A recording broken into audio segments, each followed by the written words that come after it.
ಹರೇ ರಾಮ.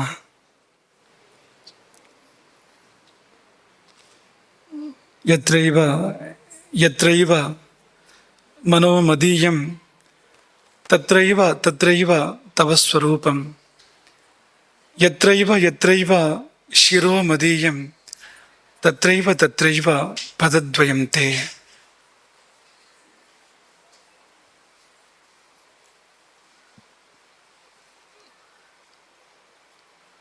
ಗುರುರ್ಬ್ರಹ್ಮ ಗುರುರ್ವಿಷ್ಣು ಗುರುರ್ದೇವೋ ಮಹೇಶ್ವರ ಗುರು ಸಾಕ್ಷಾತ್ ಪರಂ ಬ್ರಹ್ಮ ತಸ್ಮೈ ಶ್ರೀ ಗುರವೇ ನಮಃ.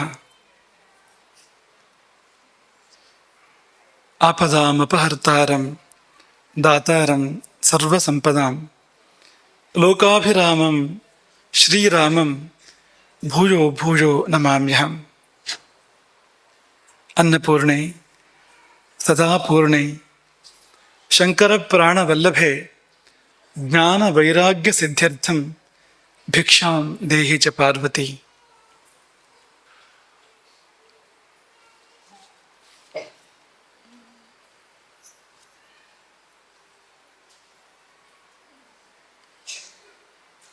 ಮೊತ್ತ ಮೊದಲು ಇಂದು ಪೂಜಿತರಾದ ಸಮಸ್ತ ದೇವತೆಗಳನ್ನು, ಗುರುಗಳನ್ನು ಅಭಿವಂದಿಸ್ತೇವೆ. ಅವರೆಲ್ಲ ನಿಮಗೆ ನಿಮ್ಮ ಮುಂದೆ ಇದ್ದಾರೆ, ನಿಮ್ಮ ಮುಂದೆ ಪ್ರಕಟವಾಗಿದ್ದಾರೆ. ಒಂದು ತೆರೆ ಇದೆ, ಆ ತೆರೆಯನ್ನು ತೆರಿಬೇಕಾಗ್ತದೆ, ತೆರೆದರೆ ಅವರು ಗೋಚರಿಸ್ತಾರೆ. ಹಾಗೆ ನಮಗೂ ಕೂಡ ಅವರು ಅನುಗ್ರಹವನ್ನೇ ಮಾಡ್ತಾ ಇದ್ದಾರೆ, ನಮ್ಮ ಹಿಂದೆ ಇದ್ದಾರೆ ಬೆಂಬಲವಾಗಿ. ನಮ್ಮ ಹಿಂದೆ ನಿಂತ ಮಹಾಶಕ್ತಿಯಾಗಿ ಆ ದೇವತಾ ವೃಂದ, ಗುರು ವೃಂದ ಇದೆ. ನಾವೆಲ್ಲ ಆ ದೇವ ಗುರು ಸನ್ನಿಧಿಗೆ ಹಣೆ ಮಣಿಯೋಣ. ಹೇಳಿ ಕೇಳಿ, ಇಂದು ಗುರು ಪೂರ್ಣಿಮೆ. ಇಡೀ ವರ್ಷದಲ್ಲಿ ಗುರು ಸೇವೆಗೆ, ಗುರುಪಾಸನೆಗೆ ಎಂತಲೇ ಇರುವಂಥ ಒಂದು ದಿನ. ರಾಮನವಮಿ ಬಂದರೆ ರಾಮನ ಪೂಜೆ ಮಾಡ್ತೇವೆ, ಕೃಷ್ಣಾಷ್ಟಮಿ ಬಂದರೆ ಕೃಷ್ಣನ ಪೂಜೆ ಮಾಡ್ತೇವೆ, ನವರಾತ್ರಿ ಬಂದರೆ ದುರ್ಗೆ ಪೂಜೆಯನ್ನು ಮಾಡ್ತೇವೆ. ಹಾಗೆ ಇಡೀ ವರ್ಷದಲ್ಲಿ ಗುರುವನ್ನು ಸೇವಿಸಲಿಕ್ಕೆ, ಗುರುವನ್ನು ಉಪಾಸನೆ ಮಾಡಲಿಕ್ಕೆ ಅತ್ಯಂತ ಪ್ರಶಸ್ತವಾದ ದಿನ ಯಾವುದು ಅಂದರೆ ಈ ದಿನ, ಗುರುಪೂರ್ಣಿಮೆಯ ಒಂದು ಸುದಿನ, ಮಹಾದಿನ. ಆ ದಿನದಂದು ನಾವೆಲ್ಲ ಇಲ್ಲಿ ಸೇರಿದ್ದೇವೆ. ನೀವು ಆ ಗುರು ಪೂಜೆಯನ್ನು ಮಾಡಿದ್ದೀರಿ, ನಾವು ಗುರು ಪೂಜೆಯನ್ನು ಮಾಡಿದ್ದೇವೆ. ನಾವು ಗುರುಪೂಜೆಯನ್ನು ಪ್ರತ್ಯಕ್ಷತಃ ಮಾಡಿದ್ದೇವೆ, ನೀವು ಮನಸ್ಸಿನಿಂದ ಮಾಡಿದ್ದೀರಿ. ಕೂತ್ಕೊಂಡು ನೀವು ಪೂಜೆಯನ್ನು ನೋಡಿದ್ರಿ ಅಂದರೆ ನೀವು ಮಾಡಿದಂತೆ ಅರ್ಥ. ಕಾಳಿದಾಸ ನಾಟಕದ ಬಗ್ಗೆ ಹೇಳುವಾಗ ಅದನ್ನು ಚಾಕ್ಷುಷ ಯಾಗ ಎಂಬುದಾಗಿ ಕರೀತಾನೆ. ಅಂದರೆ ಕಣ್ಣಿಂದ ಮಾಡಬಹುದಾದ ಯಾಗ ಅದು ನಾಟಕ. ಅದು ಕಾಳಿದಾಸ ಬರೆದಂಥ ನಾಟಕಗಳು. ಅಂಥ ನಾಟಕಗಳನ್ನು ಆಡಿದರೆ ಅದನ್ನು ನೋಡುವುದೇ ಒಂದು ಯಾಗ. ಎಲ್ಲಿ ಕೈಕಾಲಿಂದ ಏನು ಮಾಡಿಲ್ವಲ್ಲ ಅಂದರೆ ಕಣ್ಣಿಂದಲೇ ಮಾಡುವಂಥ ಒಂದು ಯಾಗ ಅಂತ. ಹಾಗೆ ನೀವು ಕಣ್ಣಿನಿಂದಲೇ ಪೂಜೆ ಮಾಡಿದ್ರಿ, ಮನಸ್ಸಿನಿಂದಲೇ ಪೂಜೆ ಮಾಡಿದ್ರಿ. ಗುರು ಯಾರವನು, ಗುರು ಮಾಡಬೇಕಾದ ಕಾರ್ಯ ಏನು ಎಂಬುದನ್ನು ಆಲೋಚನೆ ಮಾಡುವಾಗ ಅದಕ್ಕೆ ತುಂಬ ತಿಳ್ಕೊಳ್ಳಿಕ್ಕಿದೆ, ತುಂಬ ಹೇಳಲಿಕ್ಕಿದೆ, ಮುಗಿಯುವಂಥದ್ದಲ್ಲ. ಆದರೆ ಒಂದು ಸಂಗತಿಯನ್ನು ಎತ್ತಿ ಹೇಳುವಂಥ ಮನಸ್ಸು ನಮ್ಮದು. ಗುರು ಅಂದರೆ ಯಾರಿಗೆ ಸರಿ ಯಾವುದು ಅಂತ ಗೊತ್ತೋ ಅವನು ಗುರು. ಸರಿ ಯಾವುದು ಅಂತ ಗೊತ್ತಿರಬೇಕು, ತಪ್ಪು ಯಾವುದು ಅಂತ ಗೊತ್ತಿರಬೇಕು. ಆ ಗೊತ್ತಿರುವಿಕೆ ಅನ್ನೋದು ಕೇವಲ ಪುಸ್ತಕ ಜ್ಞಾನವಾಗಿರಬಾರ್ದು, ಅನುಭವಪೂರ್ವಕವಾಗಿರಬೇಕು. ಹಾಗೆ ಸರಿಯನ್ನು ಬಲ್ಲವನು, ಆದರೆ ಸರಿಯನ್ನು ತಿಳಿದ ಮಾತ್ರಕ್ಕೆ ಅವನು ಗುರುವಾಗೋದಿಲ್ಲ, ಜ್ಞಾನಿ ಆಗ್ತಾನೆ ಅಷ್ಟೇ. ಸರಿಯನ್ನು ಅರಿತವರೆಲ್ಲ ಗುರುಗಳಲ್ಲ, ಜ್ಞಾನಿಗಳು. ಗುರು ಯಾರು ಅಂದರೆ ಸರಿಯನ್ನು ಬಲ್ಲವನು ಮಾತ್ರ ಅಲ್ಲ, ಸರಿಯನ್ನು ತೋರುವವನು, ಸರಿಯ ದಾರಿಯನ್ನು ತೋರುವವನು,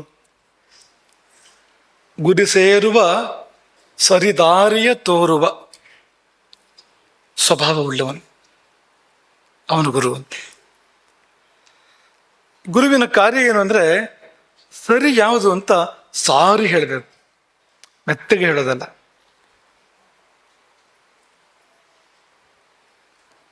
ಹೃದಯದ ಭಿತ್ತಿಯಲ್ಲಿ ಅದು ಅಚ್ಚಳಿಯದಂತೆ ಅಚ್ಚೊತ್ತಬೇಕು, ಹಾಗೆ ಹೇಳುವವನು ಗುರು ಅಂತ. ಎಲ್ಲ ಗುರುಗಳು ಹೀಗೆ ತಮ್ಮ ಬದುಕನ್ನು ಮಾಡಿದ್ದಾರೆ. ಇಂದು ಪೂಜಿತರಾದ ಗುರುಗಳು ಅದಕ್ಕೆ ಅಪವಾದ ಏನೂ ಇಲ್ಲ.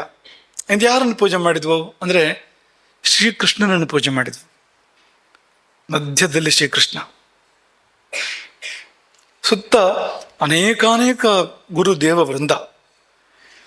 ಕೃಷ್ಣ ಅವನು ಹುಟ್ಟಿದ್ದು ಸೆರೆಮನೆಯಲ್ಲಿ, ಕ್ಷತ್ರಿಯ ವಂಶದಲ್ಲಿ, ಶಾಪಗ್ರಸ್ತವಾದಂಥ ಒಂದು ಕ್ಷತ್ರಿಯ ವಂಶ, ಯದುವಂಶ, ಅಲ್ಲಿ ಹುಟ್ಟಿದವನು. ಮಳೆಗಾಲದ ಮಧ್ಯರಾತ್ರಿ ಘೋರ ಮಳೆಯ ಮಧ್ಯದಲ್ಲಿ ಅವನು ಕಡಾಂತಕಾಲದ ನಡುವೆ ಚಿಜ್ಯೋತಿಯಂತೆ ಹುಟ್ಟಿದವನು ಕೃಷ್ಣ. ಬೆಳೆದಿದ್ದು ಗೊಲ್ಲರ ಮಧ್ಯದಲ್ಲಿ, ದೊರೆಯಾಗಲಿಲ್ಲ ಎಂದೂ ಕೂಡ. ಆದರೆ ಅದೆಷ್ಟೋ ಜನರನ್ನು ದೊರೆಗಳಾಗಿ ಮಾಡ್ತಾನೆ, ಎಷ್ಟೋ ದೊರೆಗಳನ್ನು ಅವರು ಯೋಗ್ಯರಲ್ಲ ಅಲ್ಲಿರಲಿಕ್ಕೆ, ಅವ್ರನ್ನ ಇಳಿಸ್ತಾನೆ. ಎರಡನ್ನು ಕೂಡ ಅವನು ಮಾಡಿದ್ದಾನೆ. ಎಲ್ಲಪ್ಪ ಹೇಗಪ್ಪ ಗುರು ಇವನು ಅಂತಂದರೆ ಅವನಂತಹ ಗುರು ಬೇರೆ ಯಾರೂ ಇಲ್ಲ. ಯಾಕೆಂದರೆ ಗೀತೆಯಂಥ ಉಪದೇಶ ಬೇರೆ ಯಾವುದೂ ಇಲ್ಲ. ಗೀತೆಗಿಂತ ಶ್ರೇಷ್ಠವಾದ ಉಪದೇಶ ಉಂಟಾ ಈ ಜಗತ್ತಿನಲ್ಲಿ ಅಂದರೆ ಸಾಧ್ಯವೇ ಅಲ್ಲ ಇರಲಿಕ್ಕೆ. ಅಂತಹ ಗೀತೆಯನ್ನು ಬೋಧಿಸಿದವನು ಕೃಷ್ಣನ್ ಒಂದೇ ಜಗದ್ಗುರುಮ್ಮ ಎಂಬುದಾಗಿ ಹೇಳುವಂತೆ ಆಯಿತು. ಆ ಗೀತೆಯ ಒಂದು ಸಾರ ಸ್ವಾರಸ್ಯ ಆಗಿದೆ ಅಂತ. ಹಾಗಾಗಿ ಗೀತೆಯಡಿ ಕೃಷ್ಣ ಮಾಡಿದ್ದೇನು ಅಂದರೆ ಯಾವುದು ಸರಿ ಅಂತ ಹೇಳಿದ್ದು. ಅರ್ಜುನನಿಗೆ ತತ್ಕಾಲಕ್ಕೂ ಹೇಳಿದಾನೆ, ಮಾಡು ಯುದ್ಧವನ್ನ, ಇದೇ ಸರಿ ಈಗ ಅಂತ. ಇನ್ನೆದುರು ಅಜ್ಜ, ಚಿಕ್ಕಪ್ಪ, ದೊಡ್ಡಪ್ಪ, ಗುರುಗಳು, ಬಂಧುಗಳು, ಬಾಂಧವರು, ಅಣ್ಣ ತಮ್ಮದ್ರು ಎಲ್ಲರೂ ಇರ್ಬೋದು, ಆದರೆ ಶಸ್ತ್ರವನ್ನು ಎತ್ತು, ಅದೇ ಸರಿ ಈಗ ಅಂತ. ಸತ್ಕಾಲದ ಧರ್ಮ ಅದು.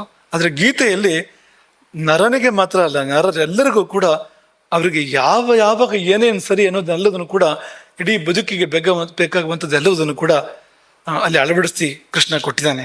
ಹಾಗಾಗಿ ಕೃಷ್ಣ ಮಾಡಿದ್ದು ಅದೇ. ಸದಾ ಕಾಲವೂ ಕೃಷ್ಣ ಅವನು ಗೀತೆಯಲ್ಲೂ ಅದನ್ನೇ ಹೇಳಿದ್ದು. ಅವನ ಬದುಕಿನಲ್ಲಿ ಸಂದರ್ಭ ಬಂದಾಗಲೆಲ್ಲ ಇದು ಸರಿ, ಹೀಗೆ ಹೋಗಿ ಇದನ್ನು ಮಾಡಿ ಹೇಳಿದ್ದಾನೆ. ವ್ಯಾಸರ ಪೂಜೆ ಆಗಿದೆ ಇವತ್ತು. ಶ್ರೀಕೃಷ್ಣನ ಬಲಭಾಗದಲ್ಲಿ ವ್ಯಾಸರ ಪೂಜೆ, ಶಿಷ್ಯರ ಸಹಿತರಾಗಿರ್ತಕ್ಕಂಥ ವ್ಯಾಸರ ಪೂಜೆ ಇವತ್ತು ಆಗಿದೆ. ಅವರು ಉದ್ಘೋಷ ಮಾಡ್ತಾರೆ, ಎರಡೂ ಕೈ ಮೇಲೆತ್ತಿ ನಾನು ಕೂಗಿ ಹೇಳ್ತಾ ಇದ್ದಾನೆ. ಯಾಕೆ ಯಾರೂ ಕೇಳಿಸ್ಕೊಳ್ತಾ ಇಲ್ಲ? ಏನಪ್ಪ ಕೂಗಿ ಹೇಳಿದ್ದು ಅಂದರೆ ಧರ್ಮದಿಂದಲೇ ಸಂಪತ್ತು, ಧರ್ಮದಿಂದಲೇ ಸುಖ. ಯಾಕೆ ನೀವು ಧರ್ಮವನ್ನು ಆಶ್ರಯಿಸ್ತಾ ಇಲ್ಲ? ಸುಖದ ಹಿಂದೆ ಓಡ್ತಾ ಇದ್ದೀರಿ, ಸಂಪತ್ತಿನ ಹಿಂದೆ ಓಡ್ತಾ ಇದ್ದೀರಿ. ಅದೆರಡು ಧರ್ಮದಿಂದಲೇ ಸಿದ್ಧ ಆಗುವಂಥದ್ದು, ಜೊತೆಯಲ್ಲಿ ಮೋಕ್ಷವು ಕೂಡ. ಸ ಕಿಮರ್ಥಂ ನ ಸೇವ್ಯತೆ ಧರ್ಮಾತ್ ಅರ್ಥಶ್ಚ ಕಾಮಶ್ಚ ಸ ಕಿಮರ್ಥಂ ನ ಸೇವ್ಯತೆ. ಅಲ್ಲಿಂದ ಎಲ್ಲವೂ ಯಾಕೆ ನೀವು ಧರ್ಮವನ್ನು ಬಿಡ್ತಾ ಇದ್ದೀರಿ ಅಂತ ಕೂಗಿ ಹೇಳಿದ್ರು ಯಾರೂ ಕೇಳಿಸ್ಕೊಳ್ತಾ ಇಲ್ಲ. ಯಾರೂ ಕೇಳಿಸ್ಕೊಳ್ದೇ ಇದ್ರೂ ಕೂಡ ವ್ಯಾಸರು ಮಾಡಿದ್ದೇನೆಂದ್ರೆ ಸರಿ ಯಾವುದು ಅಂತ ಕೂಗಿ ಹೇಳಿದ್ದು.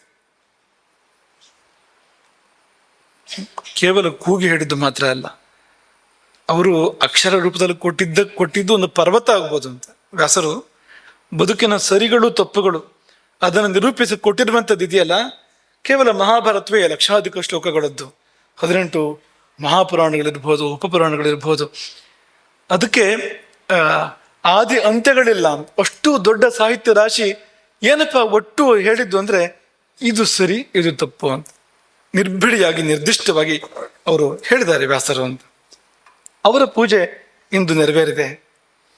ಹಾಗೆ ಶಂಕರಾಚಾರ್ಯರ ಪೂಜೆ ನೆರವೇರಿದೆ. ಕೃಷ್ಣನ ಎಡಭಾಗದಲ್ಲಿ ಶಂಕರಾಚಾರ್ಯರ ಪೂಜೆ, ಸಶಿಷ್ಯರಾದ 400 ಶಿಷ್ಯರನ್ನೊಳಗೂಡಿರ್ತಕ್ಕಂಥ ಶಂಕರಾಚಾರ್ಯರ ಪೂಜೆ ನೆರವೇರಿದೆ.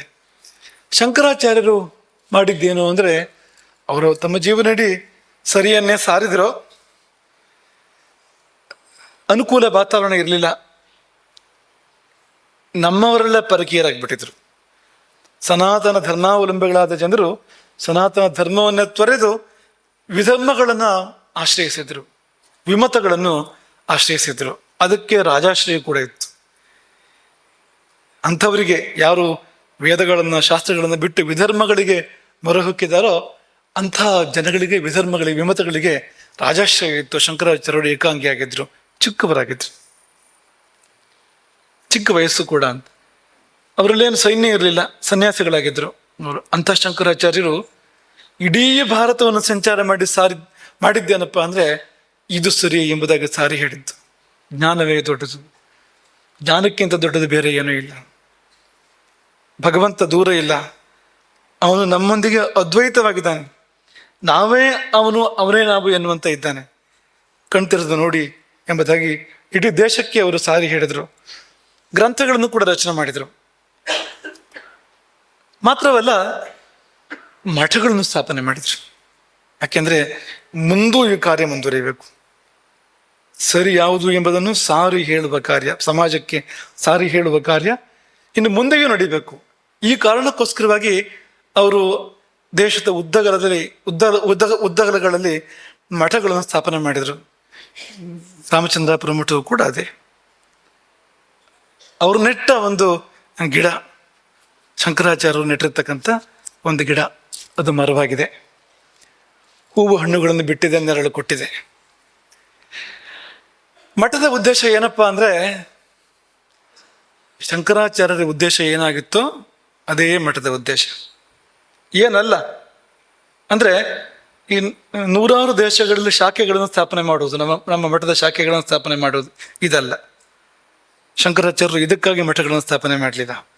ಅಥವಾ ಒಂದಿಷ್ಟು ಮಠವನ್ನು ಸಂಪದ್ಭರಿತ ಮಾಡುವಂಥದ್ದು, ಮಠದಲ್ಲಿ ಚಿನ್ನ ಬೆಳ್ಳಿ ಮುತ್ತು ರತ್ನಗಳನ್ನು ತುಂಬಿಸುವಂಥದ್ದು, ಮಠದ ಕೀರ್ತಿ ಜಗದಗಲ ಹರಡುವಂತೆ ಮಾಡುವಂಥದ್ದು, ಇದು ಯಾವುದೂ ಅಲ್ಲ.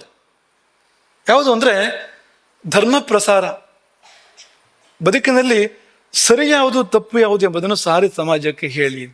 ಈ ಕಾರಣಕ್ಕಾಗಿ ಶಂಕರಾಚಾರ್ಯರು ಮಠವನ್ನ ಸ್ಥಾಪನೆ ಮಾಡಿದ್ದಾರೆ. ಹಾಗಾಗಿ ಅದಾದರೆ ಆ ಕಾರ್ಯ ಆದಂತೆ, ಸ್ಥಾಪಕರ ಉದ್ದೇಶ ಈಡೇರದಂತೆ, ಅದಾಗದೇ ಇದ್ರೆ ಅವರ ಉದ್ದೇಶ ಈಡೇರದಂತೆ ಆಗಲಿಲ್ಲ ಅಂತ. ಹಾಗಾಗಿ ಸನಾತನ ಧರ್ಮದ ಭಾರತೀಯ ಸಂಸ್ಕೃತಿಯ ರಕ್ಷಣೆ ಆಗಬೇಕು. ಯಾಕೆ ಆಗಬೇಕು ಅಂದ್ರೆ ಅದು ಸರಿಯನ್ನು ಸಾರ್ತಾ ಇದೆ ಅಂತ. ಯಾವುದು ಸರಿ ಜೀವನದಲ್ಲಿ, ಯಾವುದು ತಪ್ಪು, ಹೇಗೆ ಬದುಕಬೇಕು, ಹೇಗೆ ಬದುಕಬಾರ್ದು ಅನ್ನೋದನ್ನು ನಿರೂಪಣೆ ಮಾಡ್ತಾ ಇದೆ. ತುಂಬಾ ಉಪಕಾರ. ಒಂದು ಜೀವಿ ಈ ಈ ಈ ಭವವನ್ನು ಮೀರಿ ಮೋಕ್ಷವನ್ನು ಪಡಿಬೇಕು, ಅಪುನರ್ಭವವನ್ನು ಪಡಿಬೇಕು ಅಂತಾದ್ರೆ ಅದೇ ದಾರಿ. ಇಲ್ಲಿ ನೆಮ್ಮದಿಯಾಗಿ ಬಾಳಬೇಕು ಅಂದ್ರೂ ಕೂಡ ಅದೇ ದಾರಿ. ಅದನ್ನ ಈ ಧರ್ಮ ಸಂಸ್ಕೃತಿಗಳು ನಿರೂಪಣೆ ಮಾಡಿದ್ದಾವೆ. ಹಾಗಾಗಿ ಆ ಧರ್ಮ ಸಂಸ್ಕೃತಿಗಳನ್ನ ಉಳಿಸಿ ಬೆಳೆಸಿ ಪಸರಿಸಿ, ಅದೇ ಕಾರಣಕ್ಕಾಗಿ ಶಂಕರಾಚಾರ್ಯರು ರಾಮಚಂದ್ರಾಪುರ ಮಠವನ್ನ ಸ್ಥಾಪನೆ ಮಾಡಿದ್ರು. ಹಾಗಾಗಿ ಮಠದ ಉದ್ದೇಶವೂ ಅದೇ, ಚಾತುರ್ಮಾಸ್ಯದ ಉದ್ದೇಶವೂ ಕೂಡ ಅದೇ ಅಂತ. ಎಷ್ಟು ದೂರ ಯಾಕೆ ಬಂದು ಅಂದ್ರೆ, ಚಾತುರ್ಮಾಸ್ಯ ಯಾಕೆ ಅಂದ್ರೆ ಇದೇ ಕಾರಣಕ್ಕಾಗಿ. ಈ ಅವಧಿಯಲ್ಲಿ ನೀವೆಲ್ಲ ಇಲ್ಲಿ ಬರ್ತೀರಿ, ನಿಮಗೆಲ್ಲ ಸಿಹಿ ಕೊಟ್ಟು ಕಳಿಸೋಣವಾ ಅಂದ್ರೆ ಹೌದು, ಸಿಹಿ ಕೊಟ್ಟು ಕಳಿಸ್ಬೇಕು. ಆದ್ರೆ ಕೇವಲ ಬಾಯಿಗೆ ಸಿಹಿ ಕೊಟ್ಟು ಸಾಲದು, ಜೀವಕ್ಕೂ ಸಿಹಿಯನ್ನು ಕೊಡ್ಬೇಕಲ್ಲ, ಜೀವನಕ್ಕೂ ಸಿಹಿಯನ್ನು ಕೊಡ್ಬೇಕಲ್ಲ. ಕೆಲವು ಸಿಹಿಗಳು ಹೇಗಿರ್ತವೆ ಅಂದ್ರೆ ಆಮೇಲೆ ಕಹಿ ಆಗ್ತವೆ ಅವು, ತಿನ್ನುವಾಗ ಸಿಹಿ ಆಮೇಲೆ ಕಹಿ. ಕೆಲವು ಕಹಿಗಳು ಹೇಗಿರ್ತವೆ ಅಂದ್ರೆ ಆಮೇಲೆ ಸಿಹಿ ಆಗ್ತವೆ ಅವು. ಈಗ ನೀವು ನೆಲ್ಲಿಕಾಯಿಯನ್ನು ತಿಂದ್ರೆ ತಿನ್ನುವಾಗ ಒಂದು ರುಚಿ, ಆಮೇಲೆ ನೀರು ಕುಡೀರಿ. ನೆಲ್ಲಿಕಾಯಿಯಲ್ಲಿ ಎಲ್ಲ ರಸಗಳು ಇವೆ ಅಂತ ಆಯುರ್ವೇದ ಹೇಳ್ತದೆ. ಎಲ್ಲ ರಸಗಳು ಕೂಡ ಇದಾವೆ ನೆಲ್ಲಿಕಾಯಿಯಲ್ಲಿ. ಮೇಲ್ನೋಟಕ್ಕೆ ಏನು ಗೊತ್ತಾಗೋದಿಲ್ಲ, ಮೇಲ್ನೋಟಕ್ಕೆ ಹುಳಿಯೊಂದು ಮುಖ್ಯವಾಗಿ ಗೊತ್ತಾಗ್ತದೆ ನೆಲ್ಲಿಕಾಯಿಯಲ್ಲಿ, ಒಗರು ಗೊತ್ತಾಗ್ತದೆ, ಸಿಹಿ ಗೊತ್ತಾಗೋದಿಲ್ಲ. ಇದೇ ಅಂತ ಗೊತ್ತಾಗೋದು ಯಾವಾಗ ಅಂದ್ರೆ ಆಮೇಲೆ ನೀರು ಕುಡಿದ್ರೆ ಸಿಹಿ ಇತ್ತು. ನೀರಲ್ಲೇನು ಸಿಹಿ ಇಲ್ಲ, ನೀರಿನದ್ದಲ್ಲ ಅದು. ಸುಮ್ಮನೆ ನೀರು ಕುಡಿದ್ರೆ ನೀರು ಸಿಹಿ ಆಗೋದಿಲ್ಲ ನಿಮ್ಗೆ. ಅದ್ರ ನೆಲ್ಲಿಕಾಯಿ ತಿಂದು ನೀರು ಕುಡಿದಾಗ ಸಿಹಿ ಆಗೋದು ಯಾಕೆ ಅಂದ್ರೆ ಅದು ಸ್ವಂತದ್ದಲ್ಲ, ಅದು ನೀರಿನದ್ದಲ್ಲ, ಅದು ನೆಲ್ಲಿಕಾಯಿಯದ್ದು ಅಂತ. ಅದನ್ನು ಇದು ಅಭಿವ್ಯಕ್ತಿ ಮಾಡಿದೆ. ನೆಲ್ಲಿಕಾಯಲ್ಲಿ ಇರ್ತಕ್ಕಂಥ ಸಿಹಿಯನ್ನ ಅದು ಗುಪ್ತವಾಗಿ ಸುಪ್ತವಾಗಿ ಇತ್ತಲ್ಲ, ಅದನ್ನು ಅಭಿವ್ಯಕ್ತ ಮಾಡಿದ್ದು ನೀರು ಅಂತ. ಹಾಗೆ ನೆಲ್ಲಿಕಾಯಿ, ಒಂದು ನೆಲ್ಲಿಕಾಯಿಯ ಉದಾಹರಣೆಯನ್ನು ನಾವು ನಿಮಗೆ ಕೊಟ್ಟು, ಈ ಮಠದ ಉದ್ದೇಶವಾಗಲಿ ಚಾತುರ್ಮಾಸ್ಯದ ಉದ್ದೇಶವಾಗಲಿ ಸಿಹಿಯನ್ನು ಕೊಡೋದೇ ಹೋದಾದ್ರೂ ಕೂಡ ಎಂಥ ಸಿಹಿಯನ್ನ ಅಂದ್ರೆ ಮುಂದಕ್ಕೆ ಸಿಹಿ ಆಗ್ಬೇಕು. ಅದು ಈಗ ಸಿಹಿಯಾಗಿ ಮುಂದೆ ಕಹಿ ಆದ್ರೂ ಉಪಯೋಗ ಏನೂ ಇಲ್ಲ. ಕೆಲವು ಸಿಹಿಗಳು ಹೇಗಿರ್ತವೆ ಅಂದ್ರೆ ನೀವು ನಿಮ್ಮನ್ನ ವೈದ್ಯರ ಮನೆಗೆ ಕಳುಹಿಸಿಕೊಡ್ತೇವೆ, ಆಮೇಲೆ ಸ್ವಲ್ಪ ಇನ್ನು ಉಪೇಕ್ಷೆ ಮಾಡಿದ್ರೆ ಯಮನ ಮನೆಗೂ ಕಳುಹಿಸಿಕೊಡ್ತೇವೆ, ಅಂತ ಸಿಹಿಗಳಿರ್ತವೆ ಅಂತ. ಅದೆಲ್ಲ ಮಠ ಕೊಡ್ಬೇಕಾಗಿರುವಂಥದ್ದು ಉಳಿಯುವಂಥ ಸಿಹಿ, ಮುಂದಕ್ಕೂ ಸಿಹಿಯಾಗಿರ್ಬೇಕು. ಆಯುರ್ವೇದ ಅದನ್ನೇ ಹೇಳುತ್ತೆ. ಈಗ ತಿನ್ನುವಾಗ ಸಿಹಿ ಆದ್ರೆ ಸಾಲದು, ಹೊಟ್ಟೆಗೆ ಹೋದ್ಮೇಲೆ ಏನಾಯ್ತು ನೋಡಿ ಅಂತ. ವಿಪಾಕ ವಿಪಾಕ ಅನ್ನೋ ಶಬ್ದವನ್ನ ಅವರು ಅದಕ್ಕೆ ಬಳಸ್ತಾರೆ. ಈಗ ಅಕ್ಕಿ ಅಂತ ತಗೊಳ್ಳಿ, ನೀವು ಉಣ್ಣುವಾಗಲೂ ಸಿಹಿ, ಉಂಡ ನಂತರವೂ ಕೂಡ ಅದರ ವಿಪಾಕ ಸಿಹಿಯೇ ಹೌದು. ಆದ್ರೆ ನೀವು ಬಾಳೆಹಣ್ಣು ತಿಂದ್ರೆ ತಿನ್ನುವಾಗ ಸಿಹಿ ಅದು, ಹೊಟ್ಟೆಗೆ ಹೋದ್ಮೇಲೆ ಹುಳಿ ಅದು, ಆಮೇಲೆ ಸಿಹಿ ಅಲ್ಲ, ನಮ್ಗೆ ಗೊತ್ತೇ ಆಗೋದಿಲ್ಲ ಆಮೇಲೆ ಏನಾಯ್ತು ಅಂತ. ಹಾಗೆ ಮಠಗಳು ಶಾಶ್ವತವಾದ ಸಿಹಿಯನ್ನ, ಮುಂದಕ್ಕೆ ಸಿಹಿ ಆಗುವಂಥದ್ದು, ಸಾತ್ವಿಕ ಸಿಹಿ, ಸಾತ್ವಿಕ ಸುಖ ಎನ್ನುವಂಥದ್ದು, ಈಗ ದುಃಖ ಮುಂದಕ್ಕೆ ಸುಖ ಎನ್ನುವಂಥದ್ದು, ಅಂಥದ್ದನ್ನ ಮಠಗಳು ಕೊಡಬೇಕಾಗ್ತದೆ ಅಂತ. ರಾಮಚಂದ್ರಾಪುರ ಮಠದ ಉದ್ದೇಶವೂ ಕೂಡ ಅದೇ, ಚಾತುರ್ಮಾಸ್ಯಗಳ ಉದ್ದೇಶವೂ ಅದೇ, ಅನ್ನಬ್ರಹ್ಮ ಚಾತುರ್ಮಾಸ್ಯದ ಉದ್ದೇಶವೂ ಕೂಡ ಅದೇ, ಸರಿಯನ್ನು ಸಾರಿ ಹೇಳುವಂಥದ್ದು. ತಪ್ಪು ಮಾಡಲಿಕ್ಕೆ ಧೈರ್ಯ ಬೇಕು, ಯಾಕೆಂದ್ರೆ ತಪ್ಪು ಮಾಡ್ಲಿಕ್ಕೂ ಧೈರ್ಯ ಬೇಕಲ್ವಾ. ಈ ಕಳ್ಳತನ ಮಾಡ್ಬೇಕು ಅಂದ್ರೆ ಎಲ್ರಿಗೂ ಧೈರ್ಯ ಬರೋದಿಲ್ಲ ಕಳ್ಳತನ ಮಾಡೋದಕ್ಕೆ. ಸುಳ್ಳು ಹೇಳಬೇಕು ಅಂದ್ರೆ ಎಷ್ಟೋ ಜನರಿಗೂ ಧೈರ್ಯವೇ ಬರೋದಿಲ್ಲ. ಒಳ್ಳೆಯವರವರೆಲ್ಲ ಒಳ್ಳೆ ಸಂಸ್ಕಾರ ಇರುವಂತ ಅರ್ಥ ಅದಕ್ಕೆ. ಹಾಗೆ ತಪ್ಪು ಮಾಡಲಿಕ್ಕೆ ಧೈರ್ಯ ಬೇಕು, ಆದರೆ ಸರಿಯಾದದನ್ನು ಮಾಡಲಿಕ್ಕೆ ಜಾಸ್ತಿ ಧೈರ್ಯ ಬೇಕಂತೆ. ಅದಕ್ಕಿಂತ ಹೆಚ್ಚು ಧೈರ್ಯ ಬೇಕು ಸರಿ ಯಾವುದು ಎಂಬುದನ್ನು ಸಾರಿ ಹೇಳೋದಕ್ಕೆ ಅಂತ. ಯಾಕೆಂದ್ರೆ ಯಾರು ಸರಿ ಯಾವುದು ಅಂತ ಸಾರಿ ಹೇಳ್ತಾರೋ ಅವರಿಗೆ ಶತ್ರುಗಳು ಹುಟ್ಕೊಳ್ತಾರೆ. ಯಾರು ಶತ್ರುಗಳು ಅಂದ್ರೆ ಅಧರ್ಮವೇ ಮೂಲ ಶತ್ರು, ಅದು ಬೇರೆ ಬೇರೆ ರೂಪದಲ್ಲಿ ತಲೆಯೆತ್ತದೆ ಅಂತ. ಒಂದು ಕಡೆಯಿಂದ ಧರ್ಮ ಮೇಲೆ ಬಂತು ಅಂತ ಅನಿಸಿದ್ರೆ ಅಧರ್ಮ ಸುಮ್ಮನೆ ಇರೋದಿಲ್ಲ, ಯಾವುದೋ ವ್ಯಕ್ತಿಯನ್ನು ಆಶ್ರಯಿಸಿ ಒಂದು ವಿರೋಧವನ್ನು ಸೃಷ್ಟಿ ಮಾಡ್ಕೊಂಡು ಬರ್ತದೆ ಅದು. ಈಗ ರಾಮ ಈ ಭೂಮಿಗೆ ಬಂದ, ಪ್ರಪಂಚಕ್ಕೆಲ್ಲ ಅವನು ಧರ್ಮವನ್ನು ಕೊಡ್ತಾನೆ ಅಂತ ಆದಾಗ ಅಧರ್ಮ ಸುಮ್ಮನೆ ಇತ್ತಾ? ರಾವಣನ ಮೂಲಕ ಅಭಿವ್ಯಕ್ತ ಆಯ್ತು.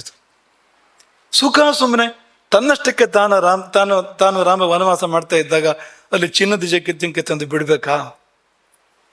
ಸೀತೆಯನ್ನು ಕದ್ದೊಯ್ಬೇಕಾ? ನೋಡಿ, ಇಲ್ಲಿ ಧರ್ಮ ಹೋಗಿ ಅಧರ್ಮದ ಮೇಲೆ ಯುದ್ಧ ಮಾಡಿದ್ದಲ್ಲ, ಅಂದ್ರೆ ಧರ್ಮ ದಂಡೆತ್ತಿ ಹೋಗಿರುವಂಥದ್ದಲ್ಲ ಅಂತ. ಅಧರ್ಮ ಬಂದು ಕೆರಳಿಸಿದೆ, ಕೆದಕಿದೆ, ಕಾರಣ ಕೊಟ್ಟಿದೆ, ಕುಚೋದ್ಯ ಮಾಡಿದೆ ಅದು ಅಂತ. ಆಮೇಲೆ ಧರ್ಮ ಪ್ರತಿಕ್ರಿಯೆ ಕೊಡೋದು ಅನಿವಾರ್ಯ ಆಯಿತು ಅಂತ ಸಂದರ್ಭವನ್ನು ಸೃಷ್ಟಿ ಮಾಡಿದೆ ಅಂತ. ರಾಮ ಲಂಕೆಯ ಬಾಗಿಲಿನಲ್ಲಿ ನಿಂತು ಕೂಡ ರಾವಣನಿಗೆ ಹೇಳ್ತಾನೆ, ಸೀತೆಯನ್ನು ಮರಳಿ ಕೊಟ್ಬಿಡು, ಇಲ್ಲಿಗೆ ಮುಗಿಸ್ಕೊಂಡಿದ್ದಾನೆ ಅಂತ, ಯುದ್ಧ ಬೇಡ ಅಂತ. ಯುದ್ಧ ಬೇಕೇ ಬೇಕು ಅಂತ. ಯಾಕೆಂದ್ರೆ ಅದು ಅಧರ್ಮದ ಗುಣ, ಅಧರ್ಮದ ಸ್ವಭಾವ ಅಂತ. ನೀವು ಸರಿಯನ್ನು ಹೇಳ್ತಾ ಇದ್ದೀರಿ ಅಂತ ನಿಮ್ಗೆ ಗೊತ್ತಾಗೋದು ಹೇಗೆ ಅಂದ್ರೆ, 4 ಕಡೆಯಿಂದ ಬೇರೆ ಬೇರೆ ಧ್ವನಿಗಳು ಶುರುವಾಗ್ತವೆ ನಿಮ್ಮ ಸುತ್ತಮುತ್ತ ಎಲ್ಲ. ನಿಮ್ಮ ವಿರುದ್ಧ ಪಿತೂರುಗಳು ಶುರುವಾಗ್ತವೆ, ನಿಮ್ಮ ವಿರುದ್ಧ ಬೇರೆ ಬೇರೆ ರೀತಿಯ ಸಂಚುಗಳು ಶುರುವಾಗ್ತವೆ. ಇದೇನು ಅಂದ್ರೆ ನೀವು ಸರಿದಾರಲ್ಲಿದ್ದೀರಿ ಅಂತ ಅರ್ಥ. ಅಂದ್ರೆ ಯಾರ್ಯಾರ ಮೇಲೆ ಸಂಚಾಗಿದೆ ಅವರೆಲ್ಲ ಸರಿದಾರಲ್ಲಿದ್ದಾರೆ ಅನ್ನೋ ಅಭಿಪ್ರಾಯ ಹೇಳ್ತಾ ಇರುವಂಥದ್ದಲ್ಲ. ಆದ್ರೆ ಯಾರು ಸರಿಯ ಪರವಾಗಿ ಇರ್ತಾನೋ ಅವನು ಇಂಥದ್ದನ್ನು ಎದುರಿಸ್ಬೇಕಾಗತ್ತೆ. ಹುಟ್ಟುವಾಗಲೇ ಸೆರೆಮನೆಯಲ್ಲೇ ಪ್ರಾರಂಭ ಆಯ್ತು ಶ್ರೀಕೃಷ್ಣನ ವಿರುದ್ಧ ಸಂಚುಗಳು, ಷಡ್ಯಂತ್ರಗಳು ಹುಟ್ಟುತ್ತಾ ಇದ್ದಂತೆ. ಇನ್ನು ಹುಟ್ಟಿಲ್ಲ, ಮೊದಲೇ ಸಂಚು ಸಿದ್ಧಾಗ್ಬಿಟ್ಟಿದೆ ಅಂತ. ಏನಪ್ಪಾ ಅಂತ ಹುಟ್ಟಿ ಅವನು 7-8 ವರ್ಷ ಆಗೋರೊಳಗಡೆ ಎಷ್ಟು ಜನ ರಾಕ್ಷಸರು ಬಂದು ಹೋಗಿದ್ದು ವೃಂದಾವನಕ್ಕೆ, ಲೆಕ್ಕ ಇದೆ ಅದಕ್ಕೆ. ಬೃಹದ್ವನಕ್ಕೆ, ವೃಂದಾವನಕ್ಕೆ ಎಷ್ಟು ಮಂದಿ ದುಷ್ಟರು ಬಂದು ಹೋದರು ಅಂತ. ಹಾಗಾಗಿ ಸರಿ ಯಾವುದು ಎಂಬುದನ್ನು ಸಾರಿ ಹೇಳೋದಕ್ಕೆ ಅತ್ಯಧಿಕ ಧೈರ್ಯ ಬೇಕಾಗ್ತದೆ ಅಂತ. ಆದ್ರೆ ಮಠಗಳು ಆ ಧೈರ್ಯವನ್ನು ಮಾಡಬೇಕು. ಕೆಲವು ಬಾರಿ ಏನಾಗ್ತದೆ ಅಂದ್ರೆ, ಮಠಗಳು ಕೂಡ ತಮ್ಮ ಶಿಷ್ಯರನ್ನು ಒಲಿಸಿ ಇಟ್ಕೊಳ್ಬೇಕು ಅಂತಾದ್ರೆ ಎಲ್ಲ ನಿಷ್ಠುರ ಸತ್ಯಗಳನ್ನು ಹೇಳಲಿಕ್ಕೆ ಆಗೋದಿಲ್ಲ ಅನ್ನೋ ತೀರ್ಮಾನ ಮಾಡುವಂಥ ಪ್ರಮೇಯಗಳು ಇದು ಬಿಡ್ತವೆ. ಇದ್ದಿದ್ದನ್ನು ಇದ್ದಾಗ ಹೇಳಿದ್ರೆ ಶಿಷ್ಯರು ದೂರ ಹೋಗ್ತಾರೆ, ನಿಷ್ಠುರ ಆಗ್ಬೋದು ಅಂತ. ಹಾಗಾಗಿ ಆದಷ್ಟು ಎಲ್ಲ ಒಲಿಸ್ಕೊಂಡು ಹತ್ರ ಇಟ್ಕೊಳ್ಳೋಣ ಅಂತ. ಇಟ್ಕೊಂಡು ಏನಾಯ್ತು ಪ್ರಯೋಜನ ಅಂತ, ಇಟ್ಕೊಂಡು ಏನು ಅಂತ. ಹಾಗಾಗಿ ಮಠಗಳು ಸತ್ಯವನ್ನು ಸಾರಿ ಹೇಳೋರಾಗಬೇಕು, ಹೇಳಬೇಕಾಗಿದ್ದನ್ನ ಗಟ್ಟಿಯಾಗಿ ಹೇಳೋರಾಗಬೇಕು. ಅದಕ್ಕಾಗಿ ಜನ ದೂರ ಹೋಗ್ಬೋದು, ಜನ ಮೆಚ್ಚಲಾರರು, ಜನರಿಗೆ ಅದು ರುಚಿಸಲಾರದು ಅನ್ನೋದಕ್ಕೋಸ್ಕರವಾಗಿ ಅವರು ಬೇರೆ ಹಾದಿಯನ್ನು ಹಿಡಿಬಾರದು ಮಠಗಳು. ಯಾಕೆಂದ್ರೆ ಸರ್ವಸಂಗ ಪರಿತ್ಯಾಗಿಗಳೇ, ವಿರಕ್ತರೇ ಜನರನ್ನು ಒಲಿಸೋದರಲ್ಲಿ ನಿರತರಾದ್ರೆ ಬೇರೆ ಯಾರು ಈ ಪ್ರಪಂಚಕ್ಕೆ ಸತ್ಯವನ್ನು ಸಾರುವಂಥವ್ರು? ಶಂಕರಾಚಾರ್ಯರು ಯಾಕೆ ವಿರಕ್ತರನ್ನ ತಂದು ಪೀಠದಲ್ಲಿ ಕೂರಿಸ್ಬೇಕಾಯ್ತು ಅಂದ್ರೆ ಅವ್ರಿಗೇನು ಸ್ವಾರ್ಥ ಇಲ್ಲ ಅಂತ, ಭಯ ಆಮಿಷಗಳಿಲ್ಲ ಅವರಿಗೆ ಅಂತ. ಆ ಕಾರಣಕ್ಕೋಸ್ಕರವಾಗಿ ಅವರು ಅದನ್ನೇ ಮಾಡಿದ್ರೆ ಏನಪ್ಪಾ, ಈ ಜ್ಯೋತಿಷದಲ್ಲಿ ಒಂದು ನಿಯಮ ಇದೆ. ಈ ಜ್ಯೋತಿಷ್ಕ ದೈವಜ್ಞ ಏನಿದ್ದಾನೆ, ಈ ದೈವಜ್ಞ ಹಣಕ್ಕೆ ಆಸೆ ಮಾಡಬಾರ್ದಂತೆ. ಅವನಿಗೆ ಹಣ ಕೊಡಬಾರ್ದು ಅನ್ನೋ ಅಭಿಪ್ರಾಯ ಹೇಳ್ತಾ ಇರೋದಲ್ಲ, ಕೊಡ್ಬೇಕು, ಅದನ್ನು ಕೊಡಬೇಕು. ಅವನಿಂದ ಒಂದು ಸಲಹೆ ಪಡ್ಕೊಂಡ ಮೇಲೆ ಕೊಡ್ಬೇಕು, ಅದನ್ನು ಕೊಡದಿದ್ರೆ ತಪ್ಪಾಗ್ತದೆ, ಪೃಚ್ಛಕನ ತಪ್ಪಾಗ್ತದೆ. ಆದರೆ ದೈವಜ್ಞ ಹಣದ ನಿರೀಕ್ಷೆ ಮಾಡಬಾರ್ದು. ಯಾಕೆ ಮಾಡಬಾರ್ದು ಅಂದರೆ, ಹಣದ ನಿರೀಕ್ಷೆ ಮಾಡಿದರೆ ಅವರೂ ಜ್ಯೋತಿಷವನ್ನು ಹೇಳ್ಬೋದು, ಚೆನ್ನಾಗೇ ಹೇಳ್ಬೋದು, ಆದರೆ ಕರ್ಮವನ್ನು ಅನುಭವಿಸಬೇಕೆ ತಕ್ಕಂತ ಹೇಳ್ತಾನೆ ಅವನು. ಕರ್ಮವನ್ನು ತಪ್ಪಿಸಿಕೊಳ್ಳುವಂತೆ ಹೇಳಲಿಕ್ಕೂ ಆಗೋದಿಲ್ಲ. ಜ್ಯೋತಿಷ ಯಾತಕ್ಕೋಸ್ಕರ ಇದೆ ಅಂದರೆ, ಒಂದು ಕರ್ಮ ಬಂದು ಹೊಡಿತಾ ಇದೆ ಅಂದರೆ ಮೊದಲೇ ನೋಡಿ ಆ ಕರ್ಮದಿಂದ ತಪ್ಪಿಸಿಕೊಳ್ಳುವಂತೆ ದಾರಿ ತೋರಿಸ್ಬೇಕು. ಅದಕ್ಕೋಸ್ಕರವಾಗಿ ಜ್ಯೋತಿಷ ಇರುವಂಥದ್ದು. ಕರ್ಮಚಕ್ರದ ಬಾಧೆಯಿಂದ ತಪ್ಪಿಸಿಕೊಳ್ಳುವಂತೆ ಮಾರ್ಗದರ್ಶನ ಕೊಡಬೇಕು. ಅದಾಗೋದೇ ಇಲ್ಲ, ಆ ಕಡೆಗೆ ಹೋಗುವ ಹಾಗೆ ಮಾಡಿಬಿಡ್ತಾನೆ ಅವನು ಅಂತ. ಈ ರೀತಿಯಾಗಿ ಮಠಗಳು ಆಗಬಾರ್ದು ಅನ್ನೋದು ಸರಿಯಾದ ವಿಷಯ ಅಂತ. ಹಾಗಾಗಿ ನಾವೊಂದು ಆಲೋಚನೆ ಮಾಡಿದ್ದೇನೆಂದರೆ, ಯಾತ್ರೆಗಳು, ಸಂಸ್ಥಾನ ಮಾಡುವಂಥ ಯಾತ್ರೆಗಳು ಹೀಗೆ ನಡಿಬೇಕು ಇನ್ನು ಮುಂದಕ್ಕೆ.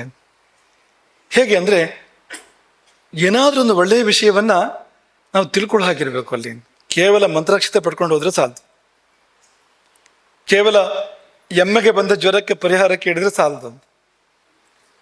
ಏನಾದರೂ ಒಂದು ಜೀವನಕ್ಕೆ ಬೇಕಾದ ಒಳ್ಳೆಯ ವಿಷಯ ತಿಳ್ಕೊಳ್ಳೋ ಹಾಗಿರ್ಬೇಕು ಅಂತ. ಯಾರ್ಯಾರು ನೀವು ಇನ್ನು ಮುಂದೆ ಕರಿತೀರೋ, ನಿಮ್ಮ ಮನೆಗೆ ಬರಬೇಕು ಅಥವಾ ಊರಿಗೆ ಬರಬೇಕು, ದೇವಸ್ಥಾನಕ್ಕೆ ಬರಬೇಕು, ಯಾರ್ಯಾರಿಗಂತ ಇಚ್ಛೆ ಇದೆಯೋ, ನಿಮ್ಗೆ ಒಂದೇ ಒಂದು ಅಪೇಕ್ಷೆ ನಿಮ್ಮಲ್ಲಿ, ನಮ್ದು ಏನು ಅಂದರೆ, ನೀವು ಅದನ್ನು ಷರತ್ತು ಅಂತ ಬೇಕಾದ್ರೂ ತಿಳ್ಕೊಳ್ಳಿ ಅಂತ. ಅಲ್ಲಿ ಏನಾದರೂ ಒಂದು ಒಳ್ಳೆಯ ವಿಷಯ ಜೀವನಕ್ಕೆ ಸಂಬಂಧಪಟ್ಟಿದ್ದು ತಿಳ್ಕೊಳ್ಳೋ ಅವಕಾಶವನ್ನು ನೀವು ಏರ್ಪಡಿಸಿ. ನಮ್ಮಿಂದ, ಬೇರೆಯವರಿಂದ ಒಟ್ಟಾರೆಯಾಗಿ ಒಂದು ಜ್ಞಾನ ಯಜ್ಞ ನಡಿಬೇಕು ಅಲ್ಲಿ. ಹಾಗಿದ್ರೆ ಮಾತ್ರವೇ ನೀವು ನಮ್ಮನ್ನು ಕರೀರಿ. ಇಲ್ಲಿದ್ರೆ ಬಂದು ಆಶೀರ್ವಾದ ತಗೊಂಡೋಗಿ, ನಿಮ್ಗೆ ಆಗ್ಬೇಕಾದ ಒಳ್ಳೇದಾಗ್ತದೆ. ಇಲ್ಲಿಂದ ಹಾಗೆ ಹರಿಸ್ತೇವೆ. ನಿಮಗೆ ಭಿಕ್ಷೆ ಮಾಡಿದ ಫಲವೇ ಬರಲಿ, ನಿನಗೆ ಮನೇಲಿ ಮೊಕ್ಕ ಮಾಡಿದ ಫಲವೇ ಬರಲಿ ಹರಿಸ್ಬೋದು. ಆದರೆ ನಿಜವಾಗೂ ನಿಮ್ಮ ಮನೆಗೆ ಗುರುಗಳು ಬರಬೇಕು ಅಂತ ನಿಮಗಿದ್ರೆ, ಅಲ್ಲಿ ಇಂಥದ್ದನ್ನ ಶಂಕರಾಚಾರ್ಯರು ಸಂಚಾರ ಮಾಡುವಾಗ ಹೋದಲ್ಲಿ ಬಂದಲ್ಲಿ ಜ್ಞಾನ ಪ್ರಸಾರವನ್ನೇ ಮಾಡಿದ್ದವರು ಜೀವನ ಇಡೀ. ಹೀಗೆ ನಡೆದ್ರೆ ಮಾತ್ರವೇ ಅದು ಶಂಕರಾಚಾರ್ಯ ಪೀಠದ ಸವಾರಿ ಅಂತ ಆಗ್ತದೆ. ಇಲ್ಲದೇ ಇದ್ರೆ ಅದು ಹಾಗಾಗೋದಿಲ್ಲ ಅಂತ, ಅದು ಇನ್ನೇನಾಗ್ತದೆ ಅಂತ. ಹಾಗಾಗಿ ಕಡ್ಡಾಯವಾಗಿ ನೀವು ಎಲ್ಲೇ ನಮ್ಮನ್ನು ಕರೆದ್ರು ಇಂಥದ್ದನ್ನು ಏರ್ಪಡಿಸಿ, ಒಂದು ಸಂವಾದವನ್ನು ಏರ್ಪಡಿಸಿ, ಜ್ಞಾನಸತ್ರವನ್ನು ಏರ್ಪಡಿಸಿ, ಬಂದವರು ಏನೋ ಒಂದು ಒಳ್ಳೆಯ ವಿಷಯ ತಗೊಂಡು ಹೋಗೋ ಥರ ಆಗಲಿ. ಸರಿ ಯಾವುದು ಎಂಬುದನ್ನು ಸಾರಿ ಹೇಳುವುದಕ್ಕೆ ಅದೊಂದು ವೇದಿಕೆ ಆಗಲಿ. ಆ ರೀತಿಯಲ್ಲಿ ಕಾರ್ಯಕ್ರಮ ಏರ್ಪಡಿಸಿ ಹೊರತು ಕೇವಲ ವ್ಯಾವಹಾರಿಕವಾಗಿ ಅದನ್ನು ಏರ್ಪಡಿಸಬೇಡಿ. ಕೇವಲ ಕಷ್ಟ ಸುಖದ ಪರಿಹಾರಕ್ಕೆ ಸೀಮಿತವಾಗಿದೆ. ನಿಜವಾದ ಕಷ್ಟದ ಪರಿಹಾರಕ್ಕೆ ಮಾಡಿದರೆ ಒಳ್ಳೆಯದು. ಸಣ್ಣ ಪುಟ್ಟ ಕಷ್ಟ ಸುಖದ ಪರಿಹಾರಕ್ಕೆ ಸೀಮಿತವಾಗಿ ಇದನ್ನು ಏರ್ಪಡಿಸಬೇಡಿ ಎಂಬುದಾಗಿ ನಾವು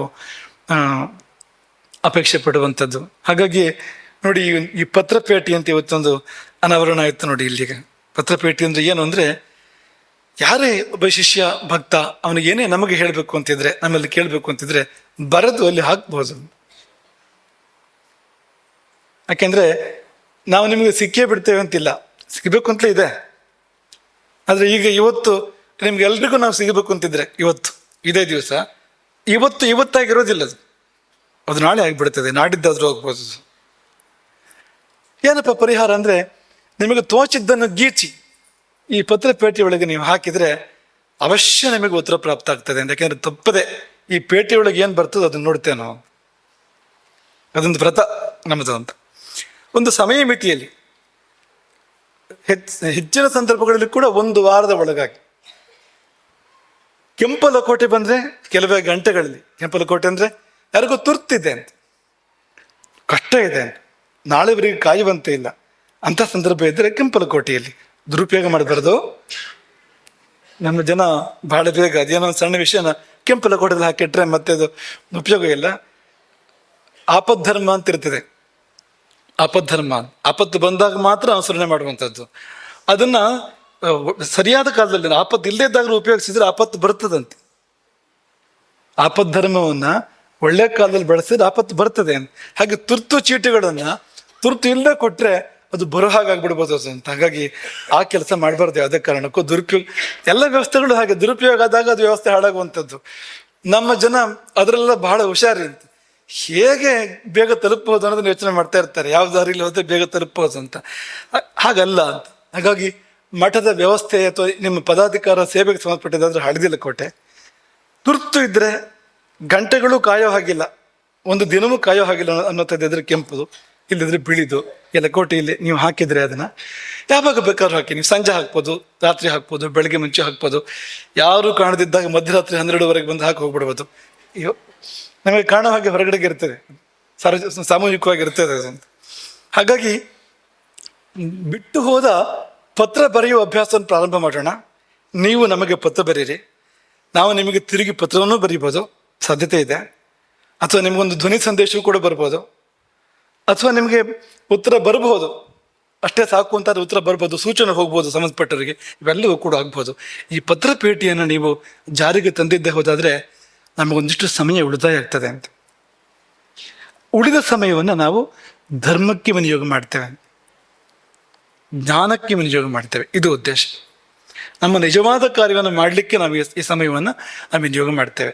ತುಂಬ ಸಮಯ, ಈಗ ಒಂದು ವಿಷಯ ಪ್ರಸ್ತಾಪ ಮಾಡಬೇಕು ಅಂತ ಯಾರೊಬ್ಬರು ಬರ್ತಾರೆ ಅಂದರೆ ಅದಕ್ಕೆ ಬೇಕಾಗಿದ್ದು 2 ನಿಮಿಷ ಸಾಕು ಅದಕ್ಕೆ. ಆದರೆ 12 ನಿಮಿಷ ಆಗಿರ್ತದೆ ಮಾತುಕತೆಗಳು, 22 ನಿಮಿಷ ಮಾತುಕತೆಗಳು ಆಗಿರ್ತದೆ. ಸಹಜ ಅದು, ಏನೋ ಲೋಕಾಭಿರಾಮ ಮತ್ತೇನೋ ವಿಷಯ ಬರ್ತದೆ ಹೋಗ್ತದೆ. ಆ ಸಮಯಕ್ಕೆ ಅದು ಆಗೋದಿಲ್ಲ. ಮಂತ್ರಕ್ಕಿಂತ ಉಗುಳೇ ಜಾಸ್ತಿ ಆಯ್ತು ಅಂತ ಕೇಳಿಲ್ವ ನೀವು? ಹಾಗಾಗ್ಬಿಡ್ತದೆ ಅಂತ. ಕೆಲವು ಬಾರಿ ಈ ಸಂಕಲ್ಪದಲ್ಲೇ ಪುಣ್ಯಕಾಲ ಕಳೆದೋಯ್ತು ಅಂತ. ಉದ್ದ ಸಂಕಲ್ಪ, 3/4 ಗಂಟೆ 1 ಗಂಟೆ ಸಂಕಲ್ಪ, ಮುಹೂರ್ತವೇ ಮುಗಿದೋಗಿದೆ ಅಂತ. ಹಾಗಾಗೋದುಂಟು ಅಂತ.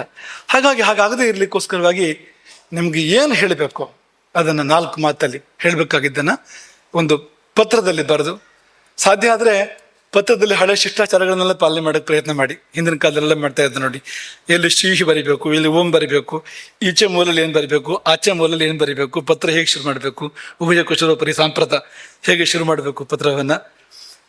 ಅದು ನಿಮ್ಗೆ ಅದನ್ನು ಬರೆಯಲಿಕ್ಕೆ ಸಾಧ್ಯ ಆದ್ರೆ ತುಂಬ ಸಂತೋಷ ಪಡ್ತೇವೆ. ಯಾಕೆಂದರೆ ಆ ಹಳೆಯ ರೂಢಿಗಳು ಮತ್ತೆ ಬಂದು ಅನ್ನುವ ಹರ್ಷ ನಮಗೆ ಒಂದು ಜೀರ್ಣೋದ್ಧಾರ ಆದಂತೆ ಅಂತ, ಆ ಪತ್ರ ಬರೆಯುವ ಪದ್ಧತಿಗಳು ಅಂತ ಆಗ ಸಂತೋಷ ಪಡುವಂಥದ್ದು.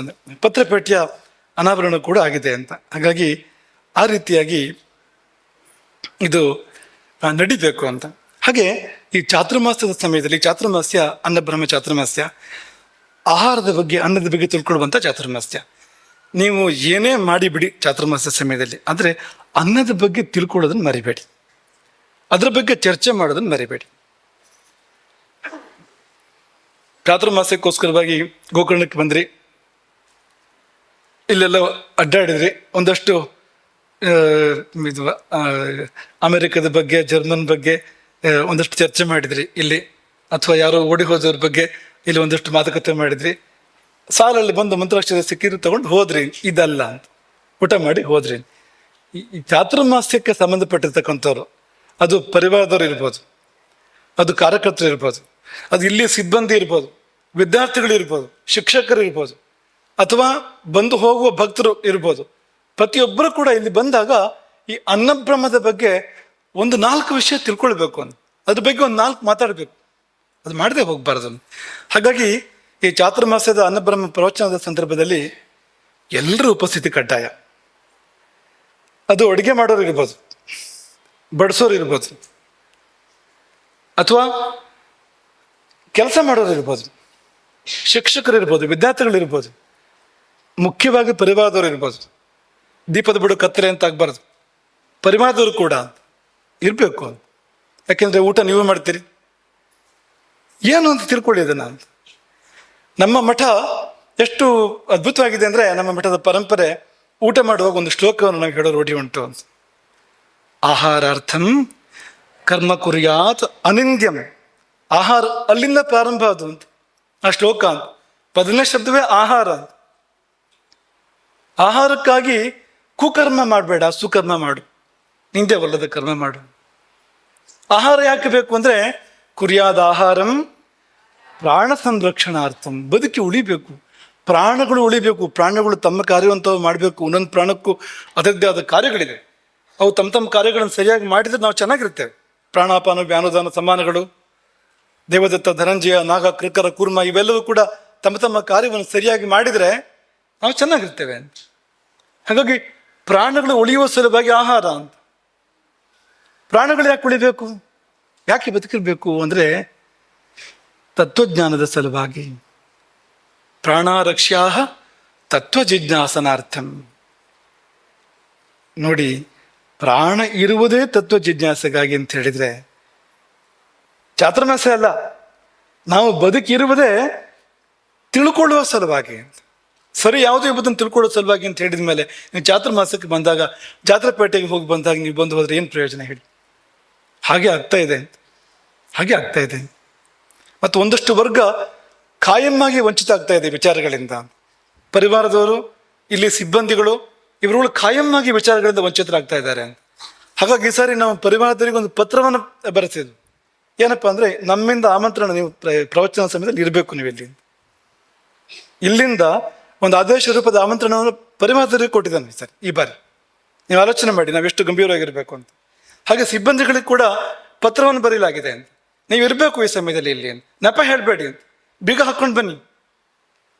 ನೀವು ಏನು ಕಡಿದು ಗುಡ್ಡೆ ಹಾಕ್ತೀರಿ ಅಂತ ಗೊತ್ತಿದೆ ನಮಗೆ ಆ ಸಮಯದಲ್ಲಿ ಅಂತ. ಆ ಸಮಯ ಯಾವುದಕ್ಕೂ ಇಲ್ಲದೆ ಹೋಗುವಂಥದ್ದು. ಬನ್ನಿ ಇಲ್ಲಿ. ಯಾಕೆ ಬರಬೇಕು ಅಂದ್ರೆ, ನಮ್ಮ ಪ್ರವಚನಕ್ಕೆ ಜನ ಇರಬೇಕು ಅನ್ನೋದು ನಮ್ಮ ಉದ್ದೇಶ ಅಲ್ಲ. ಯಾವತ್ತೂ ಆ ಒಂದು ಅಪೇಕ್ಷೆಗಳಿಲ್ಲ. ಹೇಳಬೇಕು ಅನ್ನೋ ಯೋಗ ಇದ್ರೆ ನಾವು ಹೇಳ್ತೇವೆ, ಯಾರಿಗ ಕೇಳೋ ಯೋಗ ಇದೆ ಅವ್ರು ಕೇಳ್ತಾರೆ. ಇಷ್ಟಕ್ಕೆ ಮುಗೀತು ನಮ್ಮ ನಿರೀಕ್ಷೆಗಳು. ಆದರೆ ಈ ವೇದಿಕೆ, ಈ ಕಾರ್ಯಕ್ರಮ ಅದು ಸದುಪಯೋಗ ಆಗಬೇಕು, ಅದು ಎಲ್ಲರೂ ಬಳಸ್ಕೊಳ್ಬೇಕಿದೆ ನಾನು.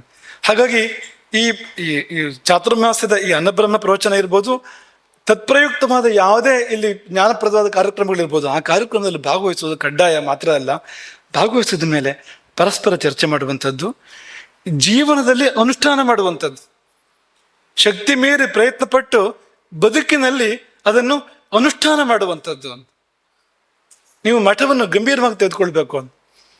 ಮಠ ಅನ್ನೋದು ನಿಮ್ಮ ಜೀವನಕ್ಕೆ ಸಂಬಂಧಪಟ್ಟಿದ್ದು ಹೊರತು ಅದು ಹೀಗೆ ಯಾವಾಗಲೂ ನೆನಪು ಮಾಡ್ಕೊಂಡು ಮರೆಯುವಂಥದ್ದಲ್ಲ, ಬಿಟ್ಟು ಬಿಡುವಂಥದ್ದಲ್ಲ. ಅಲ್ಲಿಗೆ 2 ಕಿವಿ ಮಠದಲ್ಲಿ ಬೇಡ ನೆನಪು ಅಂದರೆ, ಒಂದು ಈ ಕಡೆಯಿಂದ ಕೇಳಿ ಈ ಕಡೆಯಿಂದ ಬಿಡೋದು, ಅದು ಈ ಮಠಕ್ಕೆ ಹೇಳಿಸಿದ್ದಲ್ಲ ಅಂತ. 2 ಕಿವಿಯಿಂದ ಕೇಳಿ ಹೃದಯಕ್ಕೆ ಸೇರಿಸ್ಕೊಳ್ಬೇಕು, ಅದು ಇಲ್ಲಿ ಆಗ್ಬೇಕಾಗಿರುವಂಥದ್ದು. ಹಾಗಾಗಿ ತಪ್ಪದೆ ಕೇಳಬೇಕು, ಕೇಳಿದ ಮೇಲೆ ಅದನ್ನು ಚರ್ಚೆ ಮಾಡಬೇಕು, ಪರಸ್ಪರ ಮಾತಾಡ್ಕೋಬೇಕು, ಜೀವನಕ್ಕೆ ತರಬೇಕು. ಯಾಕೆಂದ್ರೆ ಈ ಪ್ರವಚನದ ವಸ್ತು ಇದೆಯಲ್ಲ, ಸೀದಾ ಜೀವನಕ್ಕೆ ಸಂಬಂಧಪಟ್ಟಿರ್ತಕ್ಕಂಥದ್ದು, ನೇರವಾಗಿ ಪ್ರತಿನಿತ್ಯ ನಾವು ಮಾಡುವಂಥದ್ದು. ದಿನಕ್ಕೆ 1 ಸಾರಿ, 2 ಸಾರಿ, 3 ಸಾರಿ, 4 ಸಾರಿ, 5 ಸಾರಿ, 8 ಸಾರಿ ನಾವು ಮಾಡುವಂಥದ್ದು. ಎಷ್ಟು ಸಾರಿ ಅಂತಲೇ ಲೆಕ್ಕ ಗೊತ್ತಿಲ್ಲ, ಕೆಲವು ಬಾರಿ ಅಷ್ಟು ಸಾರಿ ನಾವು ಅದನ್ನು ಮಾಡ್ತಾ ಇರ್ತೇವೆ. ಅಂಥ ವಿಷಯಕ್ಕೆ ಸಂಬಂಧಪಟ್ಟಂತೆ ಈ ಒಂದು ಕಾರ್ಯಕ್ರಮ ನಡೀತಾ ಇರೋದ್ರಿಂದ ಇದನ್ನು ನೀವು ತಪ್ಪದೆ ಇದರ ಸದುಪಯೋಗವನ್ನು ಅಂದರೆ ಇಳಿಬೇಕು ಅದಕ್ಕೆ ಅಂತ, ನಿಜವಾದ ಚಾತುರ್ಮಾಸ್ಯದ ತತ್ವದಲ್ಲಿ, ಧ್ಯೇಯದಲ್ಲಿ ಇಳಿಬೇಕು ಅನ್ನೋದಕ್ಕೆ ನಾವು ಒತ್ತು ಕೊಡ್ತಾ ಇದ್ದೇವೆ ಅಂತ.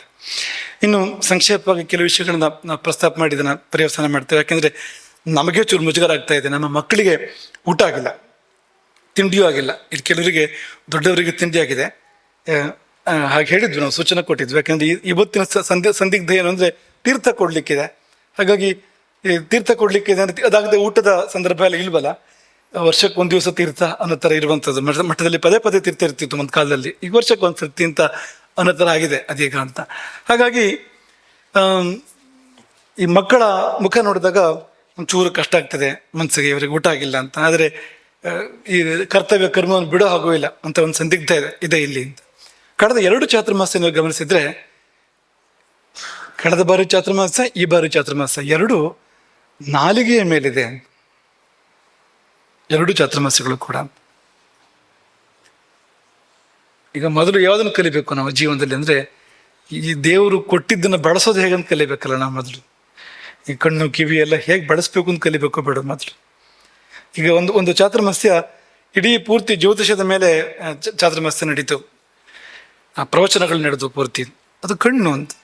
ಜ್ಯೋತಿಷ ಅಂದರೆ ಅದೊಂದು ವಿಶೇಷವಾದ ಕಣ್ಣು, ಭೂತ ಭವಿಷ್ಯದ ವರ್ತಮಾನಗಳನ್ನು ನೋಡುವಂಥ ಕಣ್ಣು ಅದೊಂದು.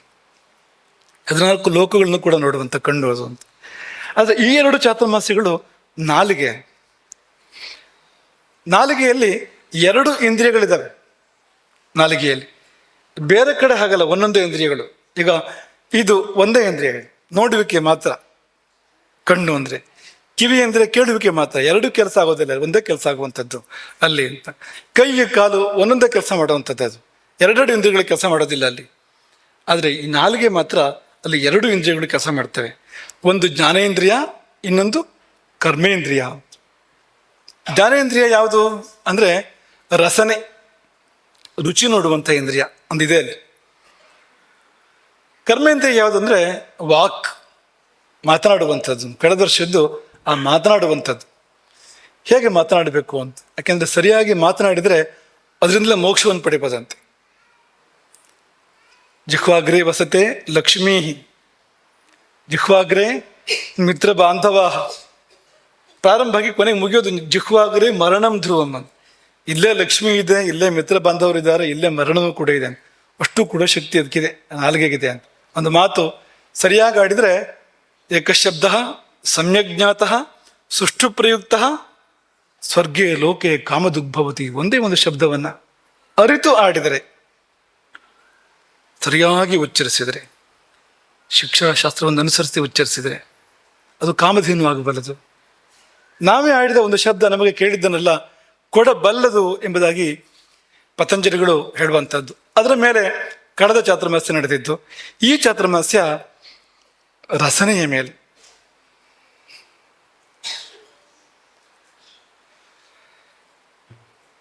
ಆಹಾರದ ಮೇಲೆ, ಅನ್ನಬ್ರಹ್ಮ ಚಾತುರ್ಮಾಸ್ಯ ಅಂತ. ತುಂಬ ಸಂಗತಿಗಳಿದೆ.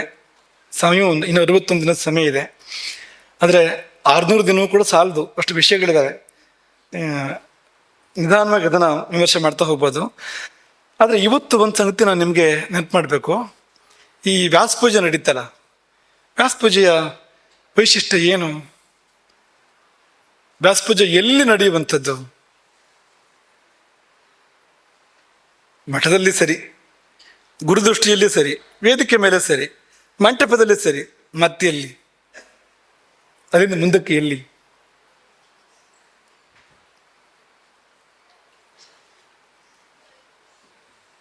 ಅಕ್ಕಿಯಲ್ಲಿ ಅಂತ. ಪ್ರಕ್ಷಾಲಿತ ಅಖಂಡಿತ ತಂಡುಲಾನ್ ಪ್ರಸಾರ್ಯ, ತೊಳೆದ ತುಂಡಿಲ್ಲದ ಅಕ್ಕಿಗಳನ್ನು ಹರಡಿ, ಅಕ್ಕಿ ಕಾಳುಗಳನ್ನು ಹರಡಿ ಅಲ್ಲಿ ದೇವತೆಗಳನ್ನ ಗುರುಗಳನ್ನ ಆವಾಹನೆ ಮಾಡುವಂಥದ್ದು. ಅಲ್ಲಿ ಒಂದು ಹಿಡಿ ಒಂದೊಂದು ಮುಷ್ಟಿ ಅಕ್ಕಿಯನ್ನಿಟ್ಟು ಕೃಷ್ಣ, ವಾಸುದೇವ, ಸಂಕರ್ಷಣ, ಪ್ರದ್ಯುಮ್ನ ಅಂತ ಏನು ಮಾಡೋದು? ಒಂದೊಂದು ಮುಷ್ಟಿ ಅಕ್ಕಿಯ ಮೇಲೆ ಅಕ್ಕಿಯನ್ನು ಇಡೋದು. ಅಕ್ಕಿಯನ್ನು ಹರಡಿ ಅದರ ಮೇಲೆ ಒಂದೊಂದು ಮುಷ್ಟಿ ಅಕ್ಕಿಯನ್ನಿಟ್ಟು ಅಲ್ಲಿ ಆ ಒಂದೊಂದು ದೇವತೆಗಳನ್ನ ಗುರುಗಳನ್ನ ಶಂಕರಾಚಾರ್ಯಭ್ಯೋ ನಮಃ, ಪದ್ಮಪಾದಾಚಾರ್ಯಭ್ಯೋ ನಮಃ ಅಂತ ಇಡುವಂಥದ್ದು. ಅದರ ಮೇಲೆ ನಿಂಬೆಹಣ್ಣಿಟ್ಟು ಆವಾಹನೆ ಮಾಡಿ ಪೂಜೆ ಮಾಡುವಂಥದ್ದು. ಹಾಗಾಗಿ ಅಕ್ಕಿ ತುಂಬ ವಿಶೇಷ ಯಾವ ಚಾತುರ್ಮಾಸ್ಯಕ್ಕೂ. ಈ ಚಾತುರ್ಮಾಸ್ಯ ಮಾತ್ರ ಅಂತಲ್ಲ, ಎಲ್ಲ ಚಾತುರ್ಮಾಸ್ಯಗಳಿಗೂ ಅಕ್ಕಿ ವಿಶೇಷ. ಇಡೀ ಚಾತುರ್ಮಾಸದಲ್ಲಿ ನಮಗೆ ಮಂತ್ರಾಕ್ಷತೆ ಸಿಗುವಂಥದ್ದೇನು? ಅಕ್ಕಿಯೇ. ಇಡೀ ಚಾತುರ್ಮಾಸ್ಯ ಏನು, ಇಡೀ ವರ್ಷ ಸಿಗುವಂಥದ್ದೇನು ನಮಗೆ? ಅಕ್ಕಿ. ಚಾತುರ್ಮಾಸದಲ್ಲಿ ತೊಳೆದ ಬಿಳಿ ಅಕ್ಕಿ ನಿಮಗೆ ಸಿಗುವಂಥದ್ದು. ಇಡೀ ವರ್ಷ ಸ್ವಲ್ಪ ಅದಕ್ಕೆ ಮೌಲ್ಯವರ್ಧನೆ ಆಗ್ತದೆ. ಬೇರೆ ಸಮಯದಲ್ಲಿ ತುಪ್ಪ ಅರಿಶಿಣ ಸೇರ್ತದೆ, ಅದು ಮಂತ್ರಾಕ್ಷತೆ. ಅಂತೂ ಅಕ್ಕಿಯ ವೈಶಿಷ್ಟ್ಯವನ್ನು ಗಮನಿಸಿ ಅಂತ. ನಮ್ಮ ಮಠದಲ್ಲಿ ಆಶೀರ್ವಾದ ಅಂತ ಕೊಡುವಂಥದ್ದೇ ಅದು ಅಂತ. ಅಕ್ಕಿ ಅಕ್ಷತೆ. ಏನಪ್ಪ ಈ ಅಕ್ಷತೆ ಅಥವಾ ಈ ಅಕ್ಕಿ ಏನು ಅಂದರೆ, ಸಮಸ್ತ ಆಹಾರ ಲೋಕದ ಪ್ರತಿನಿಧಿ ಅದು.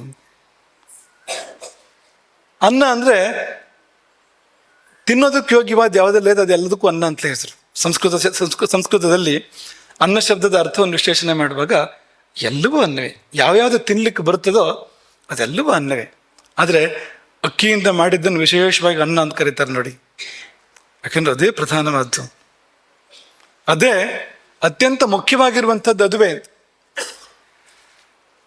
ಯಾವುದನ್ನು ಹೆಚ್ಚು ಪ್ರಮಾಣದ ಸೇವನೆ ಮಾಡಿರ್ತೀರಿ ನೀವು ಒಂದು ಊಟದಲ್ಲಿ ಅಂದರೆ ಅದನ್ನೇ, ಅಕ್ಕಿಯನ್ನೇ ಸೇವನೆ ಮಾಡಿರ್ತೀರಿ. ಅಕ್ಕಿಗೆ ನೀವು ಅನ್ನ ಮಾಡ್ಕೊಂಡು ಅದಕ್ಕೆ ಸಾಂಬಾರು ಹಾಕ್ಕೊಂಡು, ಅದಕ್ಕೆ ತಂಬಳಿ ಹಾಕ್ಕೊಂಡು, ಹುಳಿ, ಗೊಜ್ಜು, ಮಜ್ಜಿಗೆ ಎಲ್ಲ ಅದಕ್ಕೆ ಹಾಕ್ಕೊಂಡು ಊಟ ಮಾಡುವಂಥದ್ದು ಅಲ್ವಾ? ಅದು ಮಾತ್ರ ಬದಲಾಗೋದಿಲ್ಲ. ಈಗ ನೀವು 90 ವರ್ಷ ಬದುಕಿ ನೀವು ಒಳ್ಳೆಯದಾಗಿ ನಿಮಗೆ ಬದುಕುವಂತೆ ಆಗಲಿ. ನಾವು ಹೇಳಿದನ್ನು ಸರಿ ಕೇಳಿದ್ರೆ ನೀವು ಬಾಳ್ತೀರಿ ಎಷ್ಟು ಕಾಲ. ನೀವು ಈ ಚಾತುರ್ಮಾಸ ಸಮಯದಲ್ಲಿ ಏನು ಹೇಳ್ತೀವೋ ಅದನ್ನು ಸರಿಯಾಗಿ ಕೇಳಿದರೆ 90 ವರ್ಷ 100 ವರ್ಷ ಬಾಳ್ಬೋದು. ಬಾಳುವಂಥದ್ದು ಅದು, ಬಾಳಿಸುವಂಥದ್ದು ಅದು. ಹಾಗೆ ಅನ್ನ ನಮ್ಮಲ್ಲಿ ಕೆಲವು ಕಡೆ ಅಶನ ಅಂತ ಕರೀತಾರೆ, ದಕ್ಷಿಣ ಕನ್ನಡದಲ್ಲಿ ಅಶನ ಅಂತ ಕರೀತಾರೆ. ಅಶನ ಶಬ್ದಕ್ಕೆ ಅರ್ಥವೂ ಅದುವೇ, ತಿನ್ನುವಂಥದ್ದು ಎಲ್ಲವೂ ಬಂತು. ಅಶನ ಅಂದರೆ ಅಶನ ವಸನ ಅಂತ ಹೇಳೋದಿಲ್ವಾ, ಎಲ್ಲವೂ ಬಂತು. ಆದರೆ ಅಕ್ಕಿಯನ್ನೇ ಕರೆಯೋದು ಯಾಕೆ ಅಂದರೆ ಅದು ಪ್ರಧಾನ, ಅದು ಅತ್ಯಂತ ಮುಖ್ಯವಾಗಿರುವಂಥದ್ದು ಅಂತ. ನೀವು 90 ವರ್ಷ 100 ವರ್ಷ ಬಾಳಿದ್ರೆ ನಿತ್ಯ ಊಟ ಮಾಡ್ತೀರಲ್ಲ, ನಿಮಗದು ಬೇಜಾರು ಬಂತು ಅಂತ ಆಗ್ತದ? ಹೇಗಿರ್ಬೇಕದು? ಬೇರೆ ಯಾವುದೇ ಆಗಲಿ, ಇನ್ನು ಯಾವುದೇ ಆಗಲಿ 2 ಸಾರಿ ಮಾಡಿದರೆ ಹೀಗೆ ನೋಡ್ತೀರಿ, 3 ಸಾರಿ 4 ಸಾರಿ ಮಾಡಿದರೆ ಶಾಪ ಆಗ್ತೀರಿ. ಆಮೇಲೆ ದಿನೋ ಅವಲಕ್ಕಿ ಉಪ್ಪಿಟ್ಟು ಅಲ್ವಾ? ಅದು ಮುಂದುವರಿತಾ ಇದ್ರೆ, ಅವಲಕ್ಕಿ ಉಪ್ಪಿಟ್ಟು ಮುಂದುವರಿತಾ ಇದ್ರೆ ಅಡುಗೆ ಮಾಡೋರಿಂದ ಪ್ರಾರಂಭ ಮಾಡಿ ವ್ಯವಸ್ಥೆಯಲ್ಲಿರೋ ಎಲ್ಲರಿಗೂ ಕೂಡ ಶಾಪ ಸಿಗ್ತದೆ ಅಂತ. ಅದು ಉಣ್ಣುವಾಗ ಕೊಟ್ಟ ಶಾಪ, ತಿನ್ನುವಾಗ ಕೊಟ್ಟ ಶಾಪ ಸಿಗ್ತದೆ, ಬರೀ ಅವಲಕ್ಕಿ ಉಪ್ಪಿಟ್ಟು ಅಂತ. ಅಲ್ಲಿ ಬೇರೆ ಏನಾದ್ರೂ ಕೂಡ ನೀವು ಒಂದು 4 ಸತಿ 5 ಸತಿಗಿಂತ ಜಾಸ್ತಿ ತಿನ್ನೋದಿಲ್ಲ. ಜಿಲೇಬಿ ಅಂತ ಅನ್ಕೊಳ್ಳಿ, ನೀವೀಗ ನಿತ್ಯ ಜಿಲೇಬಿ ಮಾಡಿದರೆ ಹೇಗಿರ್ತದೆ ಅಂತ. 3 ಹೊತ್ತು ಜಿಲೇಬಿ ಅಂತ ನಿಮಗಿಷ್ಟವಾದ ವಸ್ತುವೇ, ನೀವು ಆರಿಸ್ಕೊಳ್ಳಿ ಯಾವುದು ಅಂತ. ಅದನ್ನು 3 ಹೊತ್ತು ಮಾಡಿದರೆ ನೀವು ಎಷ್ಟು ಕಾಲ ತಿಂತೀರಿ ಅಂತ. ಅದರ ಅನ್ನವನ್ನು ಕೊನೆಯವರೆಗೂ ತಿಂತೀರಿ, ಬದುಕಿರುವವರೆಗೂ. ಬೇಸರ ಬಂತು ಅಂತಲೇ ಇಲ್ಲ. ದಕ್ಷಿಣ ಕನ್ನಡದಲ್ಲಿ ಹೆಜ್ಜೆ ಹೆಜ್ಜೆ ಅಂತ ಅವರು, ಹೆಜ್ಜೆ ಹೆಜ್ಜೆಗೂ ಹೆಜ್ಜೆ ಬೇಕು ಅವರಿಗೆ, ಹೆಜ್ಜೆ ಇಲ್ಲದೆ ವ್ಯವಹಾರ ಇಲ್ಲ ಅವರದ್ದು. ಆ ಹೆಜ್ಜೆಗೆ ಅದೀಗ ಬೇರೆ ಮಾಮೂಲಿ ಅನ್ನ ಅಂತ ಅದಕ್ಕೆ ಪದಾರ್ಥಗಳನ್ನ ಬಳಸ್ತಾ ಇರ್ತಾರೆ. ಅವ್ರ ಹೆಜ್ಜೆ ಹಾಗಲ್ಲ ಅಂತ, ಅವ್ರಿಗೆ ಬೇಸರ ಬಂತು ಅಂತಲೇ ಇಲ್ಲ. ಅವರು ಎಲ್ಲಿಗೆ ಹೋದ್ರು ಅದೊಂದು ಇದೆಯಾ ಅಂತ ಮೊದಲು ವಿಚಾರಿಸ್ತಾರೆ. ಹಿಮಾಲಯಕ್ಕೆ ಹೋದ್ರು, ಚಂದ್ರಲೋಕಕ್ಕೆ ಹೋದ್ರು, ಮಂಗಳ ಲೋಕಕ್ಕೆ ಹೋದ್ರು ಹೆಜ್ಜೆ ವ್ಯವಸ್ಥೆ ಇದೆಯಾ ಅಂತ ಒಂದ್ಸತಿ ಕೇಳ್ಕೊಳ್ತಾರೆ. ಯಾಕೆಂದ್ರೆ ಅದು ಇದ್ದು ಬಿಟ್ರೆ ಪರಮ ಸುಖ ಪರಮಾನಂದ ಅಂತ. ಅದರ ಶಕ್ತಿ ನೋಡಿ ಅಂತ, ಆ ಅಕ್ಕಿಯ ಶಕ್ತಿ ನೋಡಿ ಅಂತ. ಬೇಸರ ಬಂತು ಅಂತಲೇ ಇಲ್ಲ ಅಂತ. ಪರಮಾತ್ಮನ ಹಾಗೆ, ಪರಮಾತ್ಮನ ಎಷ್ಟು ಬಾರಿ ಅನುಭವಿಸಿದ್ರು ಕೂಡ ಸಾಕು ಅಂತ ಅನ್ಸೋದಿಲ್ವಂತೆ. ಅಮೃತವನ್ನ ಸವಿದ್ರೆ ಅಮೃತ ಸಾಕು ಅಂತ ಅನ್ಸೋದಿಲ್ವಂತೆ. ಹಾಗೆ ಇದು ಅಂತ. ಹಾಗೆ ಭಾರತದ ನಮ್ಮ ಊಟದಲ್ಲಿ ಸಿಂಹಪಾಲು ಅಕ್ಕಿಯದ್ದೇ. ಇಡೀ ಭಾರತದ ಊಟದ ಪದ್ಧತಿ ನೋಡಿದ್ರೆ ಇಡೀ ಭಾರತದಲ್ಲಿ ಕೂಡ ದೊಡ್ಡ ಪಾಲು ಅಕ್ಕಿಯದ್ದಿದೆ ಅಂತ. ದಕ್ಷಿಣ ಭಾರತ ಇಡೀ ಅಕ್ಕಿಯೇ. ಕರ್ನಾಟಕ, ತಮಿಳುನಾಡು, ಆಂಧ್ರ, ಕೇರಳ ಎಲ್ಲ ಅಕ್ಕಿಯೇ. ಇನ್ನು ಪೂರ್ವ ಭಾರತಕ್ಕೆ ಹೋದ್ರೆ ಅಲ್ಲೂ ಅಕ್ಕಿಯೇ. ಬಂಗಾಳಕ್ಕೆ ಹೋದ್ರೆ ಅಕ್ಕಿಯನ್ನು ತಿನ್ನುವಂಥದ್ದು. ಈಶಾನ್ಯ ಭಾರತಕ್ಕೆ ಹೋದ್ರೆ ಅಸ್ಸಾಂ, ಅಲ್ಲೂ ಅಕ್ಕಿಯೇ, ಅಲ್ಲೂ ಬೇರೆ ಇಲ್ಲ.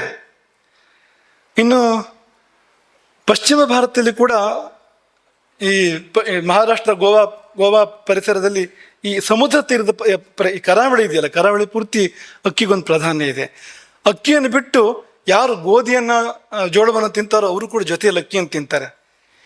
ಪದ್ಧತಿ ಹೇಗಿದೆ ಅಂದ್ರೆ, ನೀವು ರಾಜಸ್ಥಾನಕ್ಕೆ ಹೋದ್ರೆ ಅವರು ಗೋಧಿ ತಿಂತಾರೆ ಅಂತ ಅನ್ಕೊಳ್ಳಿ ನೀವು, ಆದ್ರೆ ಅವ್ರು ಒಂದು ಸ್ವಲ್ಪ ಆದ್ರೂ ಅಕ್ಕಿ ಊಟ ಮಾಡ್ತಾರೆ ಅಂತ.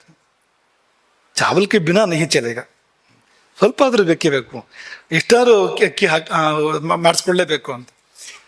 ಆದ್ರೆ ಗೋಧಿ ಯಾವಾಗಿಂದ ಬಂತು ಗೊತ್ತಿಲ್ಲ. ಅಲ್ಲಿ ತುಂಬಾ ಹಿಂದೆ ಹೋದ್ರೆ ಅಲ್ಲೂ ಅಕ್ಕಿ ಇತ್ತು.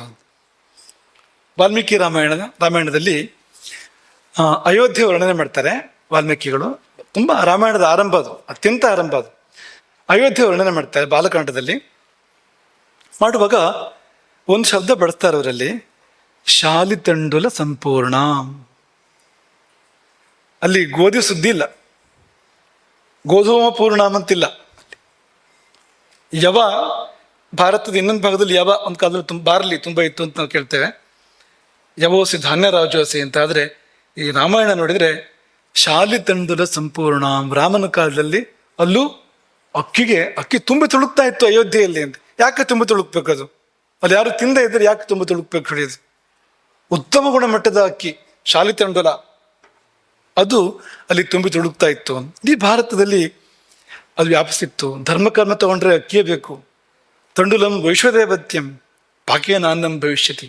ಅಲ್ಲಿ ಗೋಧಿ ಇಲ್ಲ, ಮತ್ತೊಂದಿಲ್ಲ, ಇದೇ ಇರುವಂಥದ್ದು, ಅಕ್ಕಿಯೇ ಇರುವಂಥದ್ದು ಅಂತ. ಹಾಗಾಗಿ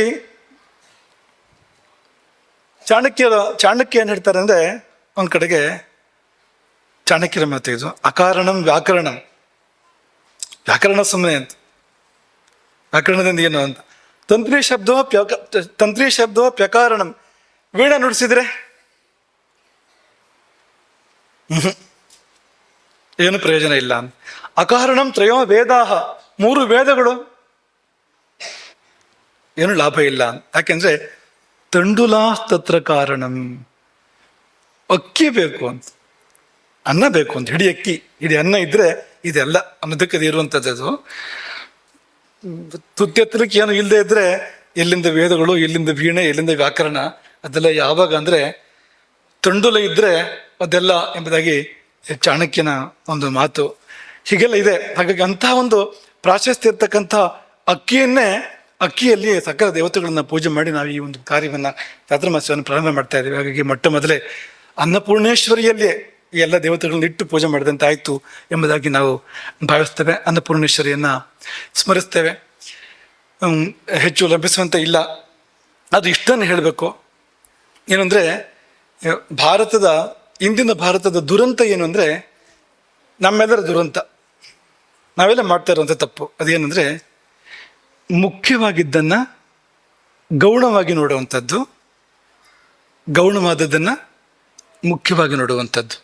ಯಾವುದು ಅತ್ಯಂತ ಮುಖ್ಯವೋ ಅದನ್ನು ಉಪೇಕ್ಷಿಸುವಂಥದ್ದು, ಯಾವುದು ಆಮೇಲೆ ಗಮನಕ್ಕೆ ಬರಬೇಕು ಅಂಥ ಮುಖ್ಯ ಅಲ್ಲ ಅದನ್ನ ಸಿಂಹಾಸನದ ಮೇಲೆ ಕೂರಿಸುವಂಥದ್ದು ಅಲ್ವಾ. ಗೌಣ ಮುಖ್ಯಗಳು ಹಿಂದು ಮುಂದಾಗಿರುವ ಕಾಲ ಅಂತ ಇದು ಅಂತ. ಹಾಗಾಗಿ ದೇವರ ಕೋಣೆ ಅಡುಗೆ ಮನೆ ಕಟ್ಟೆ ಕೆಳಗೆ ಹೋಯ್ತು ಅಲ್ವಾ. ದೇವರ ಕೋಣೆ ಅಡುಗೆ ಮನೆ ಕಟ್ಟೆ ಕೆಳಗೆ ಹೋಯ್ತು. ಶೌಚಾಲಯ ಒಳಗೆ ಕೋಣೆಯಲ್ಲೇ ಬಂತು ಅಂತ. ಅಂದ್ರೆ ಕಾಲ ಹೇಗೆ ಸಾಗಿದೆ ಅಂತ. ನಮ್ಮ ಚಿಕ್ಕ ವಯಸ್ಸಿನಲ್ಲಿ, ತುಂಬಾ ಹಿಂದೆ ಅಂತಲ್ಲ, ನಮ್ಮ ಚಿಕ್ಕ ವಯಸ್ಸಿನಲ್ಲಿಯೇ ಈ ಸ್ನಾನಗೃಹ, ಶೌಚಾಲಯ ಅಂತ ಇರ್ತಿರ್ಲಿಲ್ಲ ಆ ಕಾಲದಲ್ಲಿ. ಪ್ರಕೃತಿಯೇ ಶೌಚದ ಒಂದು ಅದು ತುಂಬಾ ಸರಿಯಾದ ವಿಷಯ, ಅದು ತುಂಬಾ ಸರಿಯಾದಂಥ ಕ್ರಮ ಅದು. ಯಾಕೆಂದ್ರೆ ಅದು ಗಾಂಧೀಜಿ ಒಂದು ಮಾತನಾಡ್ತಾರೆ, ಯಾವ ಆಟಂ ಬಾಂಬ್ಗಿಂತ ದೊಡ್ಡ ಅನಾಹುತ ಯಾವುದು ಅಂದ್ರೆ ಈ ಶೌಚಾಲಯಗಳು ಅಂತ, ಆಧುನಿಕ ಶೌಚಾಲಯಗಳು ಅಂತ ಗಾಂಧೀಜಿ ಒಂದು ಮಾತನ್ನ ಹೇಳ್ತಾರೆ. ತುಂಬಾ ಸರಿಯಾದ ಮಾತು ಅದು. ಅದರ ವಿಶ್ಲೇಷಣೆ ಮಾಡೋಕ್ಕೆ ಸಮಯ ಇಲ್ಲ ಈಗ. ಅದು ಹೋಗ್ಲಿ, ಶೌಚಾಲಯದ ವಿಷಯ ಬಿಟ್ಬಿಡಿ. ಸ್ನಾನಗೃಹ ಇದೆಯಲ್ಲ, ಈ ಸ್ನಾನಗೃಹವನ್ನ ಮನೆಯಿಂದ ದೂರ ಇಡ್ತಾ ಇದ್ರು ಅಂತ. ಅಲ್ಲಿಂದ ಸ್ನಾನ ಮಾಡ್ಕೊಂಡು ಬರ್ಬೇಕಾಗಿತ್ತು. ಮನೆ ಒಳಗೆ ಸ್ನಾನಗೃಹ ಇರ್ತಿರ್ಲಿಲ್ಲ ಎಲ್ಲಿ ಕೂಡ ಅಂತ. ಈ ಕಾಲ ಇದ್ಯಾವುದು, ಇದು ವಿದ್ಯಾರಣ್ಯರ ಕಾಲ ಅಲ್ಲ, ಶಂಕರಾಚಾರ್ಯರ ಕಾಲ ಅಲ್ಲ, ಇದು ಶ್ರೀರಾಮನ ಕಾಲ ಅಲ್ಲ, ನಮ್ಮದೇ ಚಿಕ್ಕ ವಯಸ್ಸಿನ ಕಾಲ ಅಂತ. ಹೀಗಿತ್ತು ಇದು. ಆ ಸ್ನಾನದ ಮನೆ ಜೊತೆಗೆ ಶೌಚಾಲಯವೂ ಬಂತು. ಆ ಶೌಚಾಲಯ ಹತ್ರ ಬಂತು. ಆಮೇಲೆ ಮನೆ ಒಳಗೆ ಒಂದು ಮೂಲೆಯಲ್ಲಿ ಪ್ರಾರಂಭ ಆಯ್ತದು. ಈಗ ಕೋಣೆಯ ಒಳಗೆ ಬೇಕು, ಅದು ಕೊಳಕಿನ ಜೊತೆಗೆ ಬದುಕಬೇಕು ನಾವು, ಪಕ್ಕದಲ್ಲೇ ಕೊಳಕಿರಬೇಕು. ಹೇಗಿದೆ ನೋಡಿ ಅಂತ ಪರಿಸ್ಥಿತಿ ಅಂತ.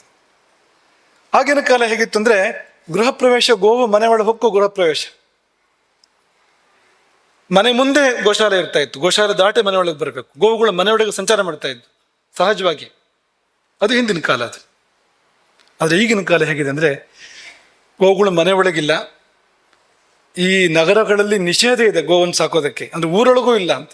ನಗರ ಪ್ರದೇಶಗಳಲ್ಲಿ ಕಾನೂನುಗಳಿದ್ದಾವೆ ಗೋವುಗಳನ್ನು ಸಾಕಬಾರದು ಅಂತ. ಊರಿನಲ್ಲೇ ಹೊರಗೆ ಹೋಯ್ತು ಅದು ಗೋವು ಅನ್ನುವಂಥದ್ದು. ನಾಯಿ ಒಳಗೆ ಬಂತು. ಎಲ್ಲಿವರೆಗೆ ಬಂತು ಅಂದ್ರೆ, ನಮ್ಮ ಮಲಗುವ ಕೋಣೆ ಹಾಸಿಗೆ ಮೇಲೆ ಅಂತ, ಅಲ್ಲಿವರೆಗೆ ಬಂತು ಅಂತ. ಪೂಜ್ಯ ಶಂಕರಾನಂದ ಜೋಯಿಸರು ಒಂದು ಉದಾಹರಣೆ ಹೇಳ್ತಾ ಇದ್ರು. ಅವರು ವಿದೇಶಕ್ಕೆಲ್ಲ ಹೋದಾಗ ಅಲ್ಲೊಬ್ಳಿಗೆ ನಿದ್ದೆ ಬದಿರೋ ಸಮಸ್ಯೆ, ಅವಳಿಗೆ ಇನ್ಸೋಮ್ನಿಯಾ ಅಂತ ಹೇಳ್ತಾರಲ್ವಾ, ನಿದ್ರಾರಾಹಿತ್ಯದ ಒಂದು ಕಾಯಿಲೆ ಇತ್ತಂತೆ ಆಕೆಗೆ.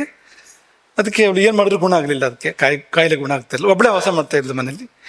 ಅವರು ಅಧ್ಯಯನ ಮಾಡಿ ಆಮೇಲೆ ಒಂದು ಕಾರಣ ಹೇಳಿದ್ರು, ಈ ಕಾರಣಕ್ಕೋಸ್ಕರ ನಿದ್ದೆ ಹೋಗಿದೆ, ನೀವು ಅದನ್ನ ಸರಿಪಡಿಸ್ಕೊಂಡ್ರೆ ಸರಿಯಾಗ್ತದೆ ಅಂತ. ಕಾರಣ ಏನು ಅಂದ್ರೆ, ಆಕೆ ಒಂದು ನಾಯಿ ಸಾಕಿದ್ದಳು. ನಾಯಿ ಒಳಗೆ ಇರ್ತಾ ಇತ್ತು. ಎಲ್ಲಿ ಒಳಗೆ ಅಂದ್ರೆ, ಮಲ್ಗೋ ಕೋಣೆಯಲ್ಲಿ ಮಂಚದ ಪಕ್ಕದಲ್ಲಿ ಸಣ್ಣ ಮಂಚ ಅದಕೊಂಡು ಅದನ್ನು ಮುಟ್ತಾನೆ ನಿದ್ದೆ ಮಾಡೋದು ಅವಳು. ಅದ್ರ ಮೇಲೆ ಒಂದು ಕೈ ಇಟ್ಕೊಂಡೆ ನಿದ್ದೆ ಮಾಡೋದು ಅಂತ. ನಾಯಿಗೆ ನಿದ್ರೆ ಕಡಿಮೆ, ಒಂದು ಸೂಜಿ ಬಿದ್ದರೂ ಹೆಚ್ಚಾಗ್ತದೆ ನಾಯಿಗೆ ಅಂತ ನೋಡಿ. ತುಂಬಾ ನಿದ್ದೆ ಕಡಿಮೆ, ಯಾಕೆಂದ್ರೆ ವಾತ ಪ್ರಕೃತಿ ನಾಯಿಯದ್ದು. ಈ ವಾತ ಪ್ರಕೃತಿಯ ಸ್ವಭಾವ ಏನಂದ್ರೆ, ಆ ವಾತ ಪ್ರಕೃತಿಯವ್ರಿಗೆ ನಿದ್ರೆನೂ ಕಡಿಮೆ, ನಿದ್ದೆ ಅವಧಿನೂ ಕಡಿಮೆ, ನಿದ್ದೆಯ ಆಳನು ಕೂಡ ಕಡಿಮೆ ಅಂತ. ನಿದ್ದೆಗೆ ವೈರ್ಯದು, ರಜೋಗುಣ ಸ್ವಭಾವದ್ದು ನಾಯಿ ಅಂದ್ರೆ ಅದು. ರಜೋಗುಣ ನಿದ್ದೆಗೆ ದೂರ, ತಮೋಗುಣ ಬೇಕು ನಿದ್ದೆಗೆ ಅಂತ. ರಜೋಗುಣ ನಿದ್ದೆಗೆ ಹತ್ರ ಅಲ್ಲ ಅದು ಒಂದು. ಅದನ್ನು ಪಕ್ಕದಲ್ಲಿ ಇಟ್ಕೊಂಡಿದ್ರೆ ಪರಿಣಾಮ ಏನಂದ್ರೆ, ನಿದ್ದೆ ಹೋಯ್ತು ಅಂತ ಅದರಿಂದ ಅಂತ. ಹೀಗೆಲ್ಲ ಆಗ್ತದೆ ಅನ್ನೋದಕ್ಕೆ ಒಂದು ಉದಾಹರಣೆ ನಿಮಗೆ ನಾವು ಕೊಟ್ಟಿದ್ದು ಮಾತ್ರ ಅದು. ಹೀಗೆ ಗೌಣವಾಗಿದ್ದು ಮುಖ್ಯವಾಗಿದೆ, ಮುಖ್ಯವಾಗಿದ್ದು ಗೌಣವಾಗಿದೆ. ಯಾವುದು ಹಾಗಾಗಿದೆ ಅಂದ್ರೆ, ಅನ್ನ ಗೌಣವಾಗಿದೆ ಅಂತ, ಆಹಾರ ಗೌಣವಾಗಿದೆ ಅಂತ. ಊಟದ ಬಗ್ಗೆ ನಾವು ಎಷ್ಟು ಗಮನ ಕೊಡ್ತೇವೆ ಇವತ್ತು? ಗಮನ ಕೊಡ್ತೇವೆ ಊಟದ ಬಗ್ಗೆ? ನಾವು ಎಷ್ಟು ದೊಡ್ಡ ಮನುಷ್ಯರೋ ಅಷ್ಟು ಕಡಿಮೆ ಗಮನ ಕೊಡ್ತೇವೆ ನಾವು ಅಂತ.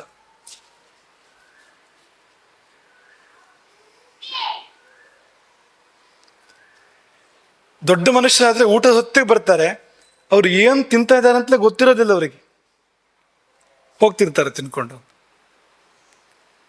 ನಾವು ಊಟ ಮಾಡುವಾಗ ನಾವು ನಿಂತ್ಕೊಂಡು ತಿಂತೇವೆ, ಓಡಾಡ್ತಾ ತಿಂತೇವೆ, ಏನೋ ಮಾತಾಡ್ತಾ ತಿಂತೇವೆ. ದೂರದರ್ಶನದಲ್ಲಿ ದುರ್ದರ್ಶನ ಅಂಥದ್ದು ಯಾವ್ದನ್ನಾರು ನೋಡ್ತಾ ತಿಂತೇವೆ ನಾವು. ಇದೆಲ್ಲ ಏನು? ಎದುರಿಗೆ ಅನ್ನಪೂರ್ಣೇಶ್ವರಿ ಇದ್ದಾಳೆ, ಸಮ್ಮುಖದಲ್ಲಿ ಅನ್ನಪೂರ್ಣೇಶ್ವರಿ ನಮ್ಮನ್ನು ಉದ್ಧಾರ ಮಾಡಲಿಕ್ಕೋಸ್ಕರವಾಗಿ ಬಂದು ಉಪಸ್ಥಿತರಾಗಿದ್ದಾಳೆ.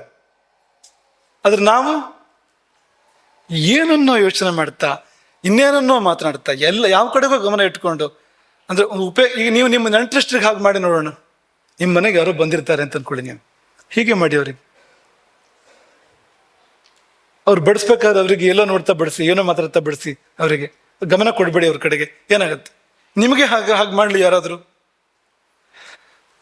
ತುಂಬ ಉಪೇಕ್ಷೆ ಇದೆ ಅಂತ. ಮತ್ತೆ ಅದ್ರ ಬಗ್ಗೆ ಏನೂ ತಿಳ್ಕೊಳ್ಳೋ ಗೋಜು ನಾವು ಹೋಗಿಲ್ಲ. ಯಾವುದು ಸರಿ, ಯಾವುದು ತಪ್ಪು, ಯಾವುದರ ಘೋರ ಪರಿಣಾಮಗಳು ಏನು, ಯಾವುದರಿಂದ ನಾವು ಚಿರಕಾಲ ಬಾಳ್ಬಹುದು, ಆರೋಗ್ಯದಲ್ಲಿ ಬಾಳ್ಬಹುದು ಅನ್ನಕ್ಕೆ ಇನ್ನೊಂದು ಶಬ್ದ ಮಹಾಭೇಷಜಂ ಅಂತ.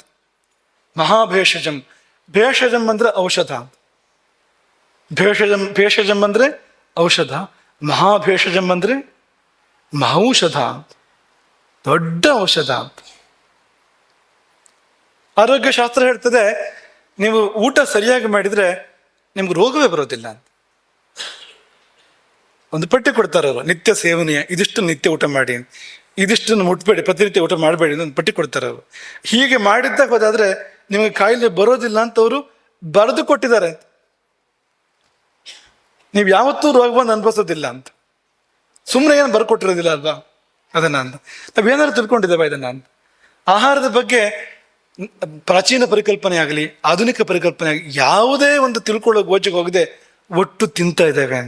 ತುತ್ತಿನ ಚೀಲವನ್ನು ತುಂಬಿಸ್ತಾ ಇದ್ದೇವೆ. ಅದು ಅಮೃತವೋ, ವಿಷವೋ, ರೋಗವೋ, ಶಾಪವೋ, ಶುಚಿಯೋ, ಅಶುಚಿಯೋ, ಏನು ಸಂಬಂಧ ಇಲ್ಲ. ಬಹಳ ಮುಂದುವರೆದು ತಿಳ್ಕೊಡ್ತೇವೆ. ಆದರೆ ಹಿಂದಿನವರು ತುಂಬ ನೋಡ್ತಾ ಇದ್ರು ಇದನ್ನೆಲ್ಲ.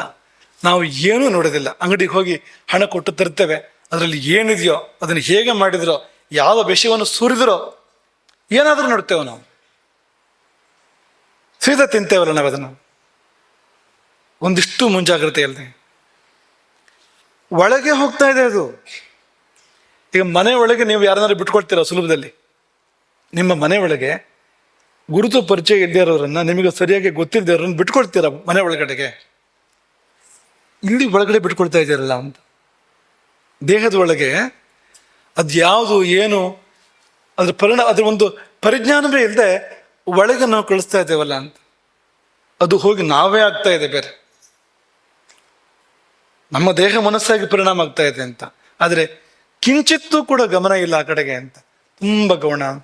ನಮ್ಮ ಯಾವ ಇವತ್ತಿನ ವಿದ್ಯಾಭ್ಯಾಸ, ಪದವಿಗಳು, ವಿದ್ಯಾಲಯಗಳು, ಮಹಾವಿದ್ಯಾಲಯಗಳು ಯಾವುದೊಂದು ಕೂಡ ಈ ಊಟದ ಬಗ್ಗೆ ಸರಿಯಾದ ಪರಿಕಲ್ಪನೆ ಕೊಡ್ತಾ ಇಲ್ಲ, ಸರಿಯಾದ ಚಿತ್ರಣ ಕೊಡ್ತಾ ಇಲ್ಲ. ನಡೀತಾ ಇರ್ತಕ್ಕಂಥ ದಾರುಣವನ್ನ ಯಾವುದೂ ಹೇಳ್ತಾ ಇಲ್ಲ ಅಂತ.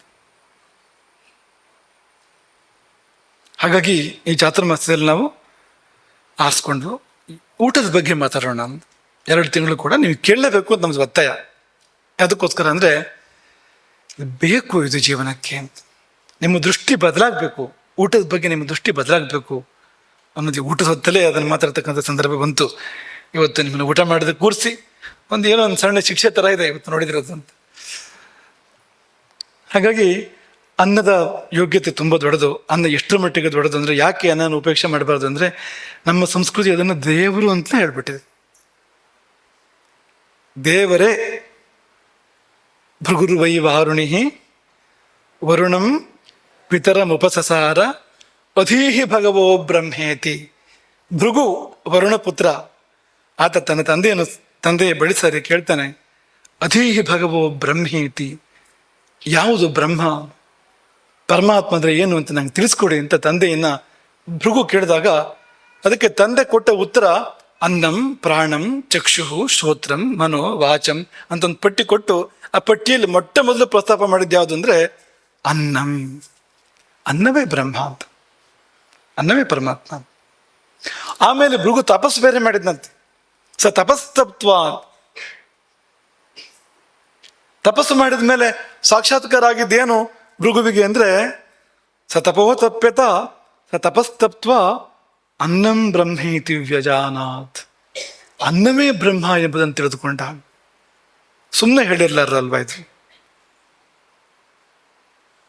ಭೃಗುಮುನಿಯಂಥ ಒಂದು ಮಹಾತಪಸ್ವಿ, ಜ್ಞಾನಸಿದ್ಧ, ಮಹಾಮಹಿಮ ಅಂಥವರು ತಪಸ್ ಮಾಡಿ ಕಂಡುಕೊಂಡಿದ್ದೇನು ಅಂದರೆ ಅನ್ನಂ ಬ್ರಹ್ಮ.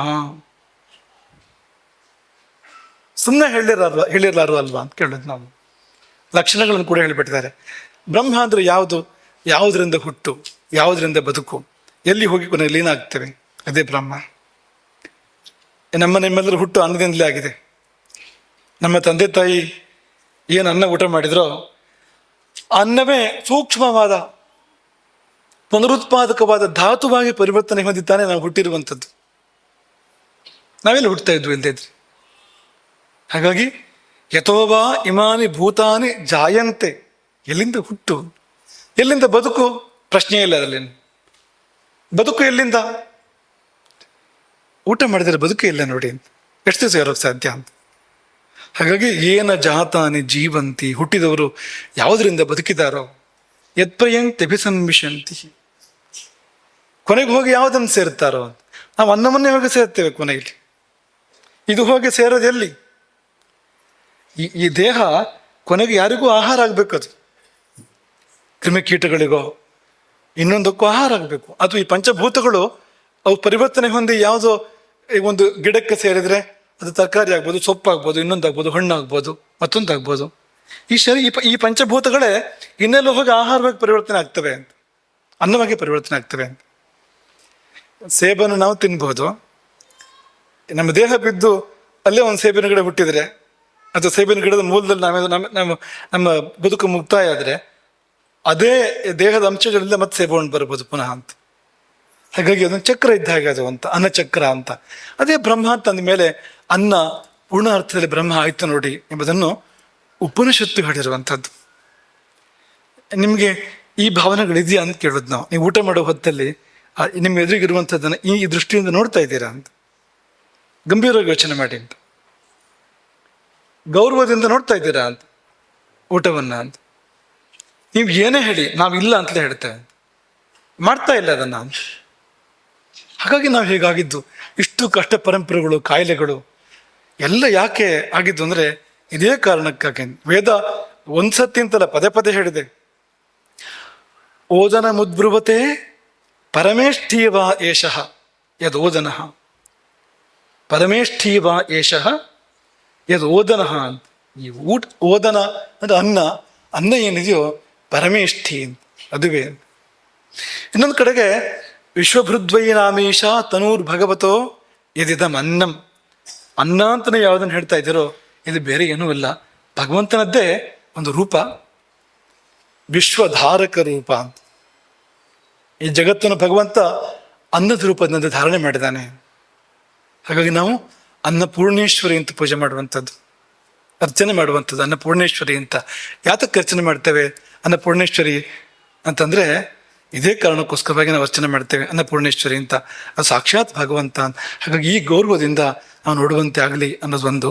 ಮತ್ತು ಇನ್ನೊಂದು, ಅದು ನಮ್ಮನ್ನು ಆರೋಗ್ಯವಂತವನ್ನಾಗಿ ಮಾಡ್ತದೆ. ಸರಿಯಾಗಿ ಊಟ ಮಾಡಿದರೆ ನಾವು ಆರೋಗ್ಯವಾಗಿರ್ಬೋದು, ಎಲ್ಲ ಕಾಯಿಲೆಗಳನ್ನು ಕಳ್ಕೊಳ್ಬೋದು ಅನ್ನೋದು ಇನ್ನೊಂದು. ಅದಕ್ಕೊಂದು ಕಥಾನಕ ಇದೆ, ಸಮಯದ ಮಿತಿ ತುಂಬ ಇದೆ, ಹಾಗಾಗಿ ಅದನ್ನು ಮುಂದಕ್ಕೆ ತಗೊಳ್ತೇವೆ. ಇಷ್ಟೇ ಹೇಳಲಿಕ್ಕಿರುವಂಥದ್ದು.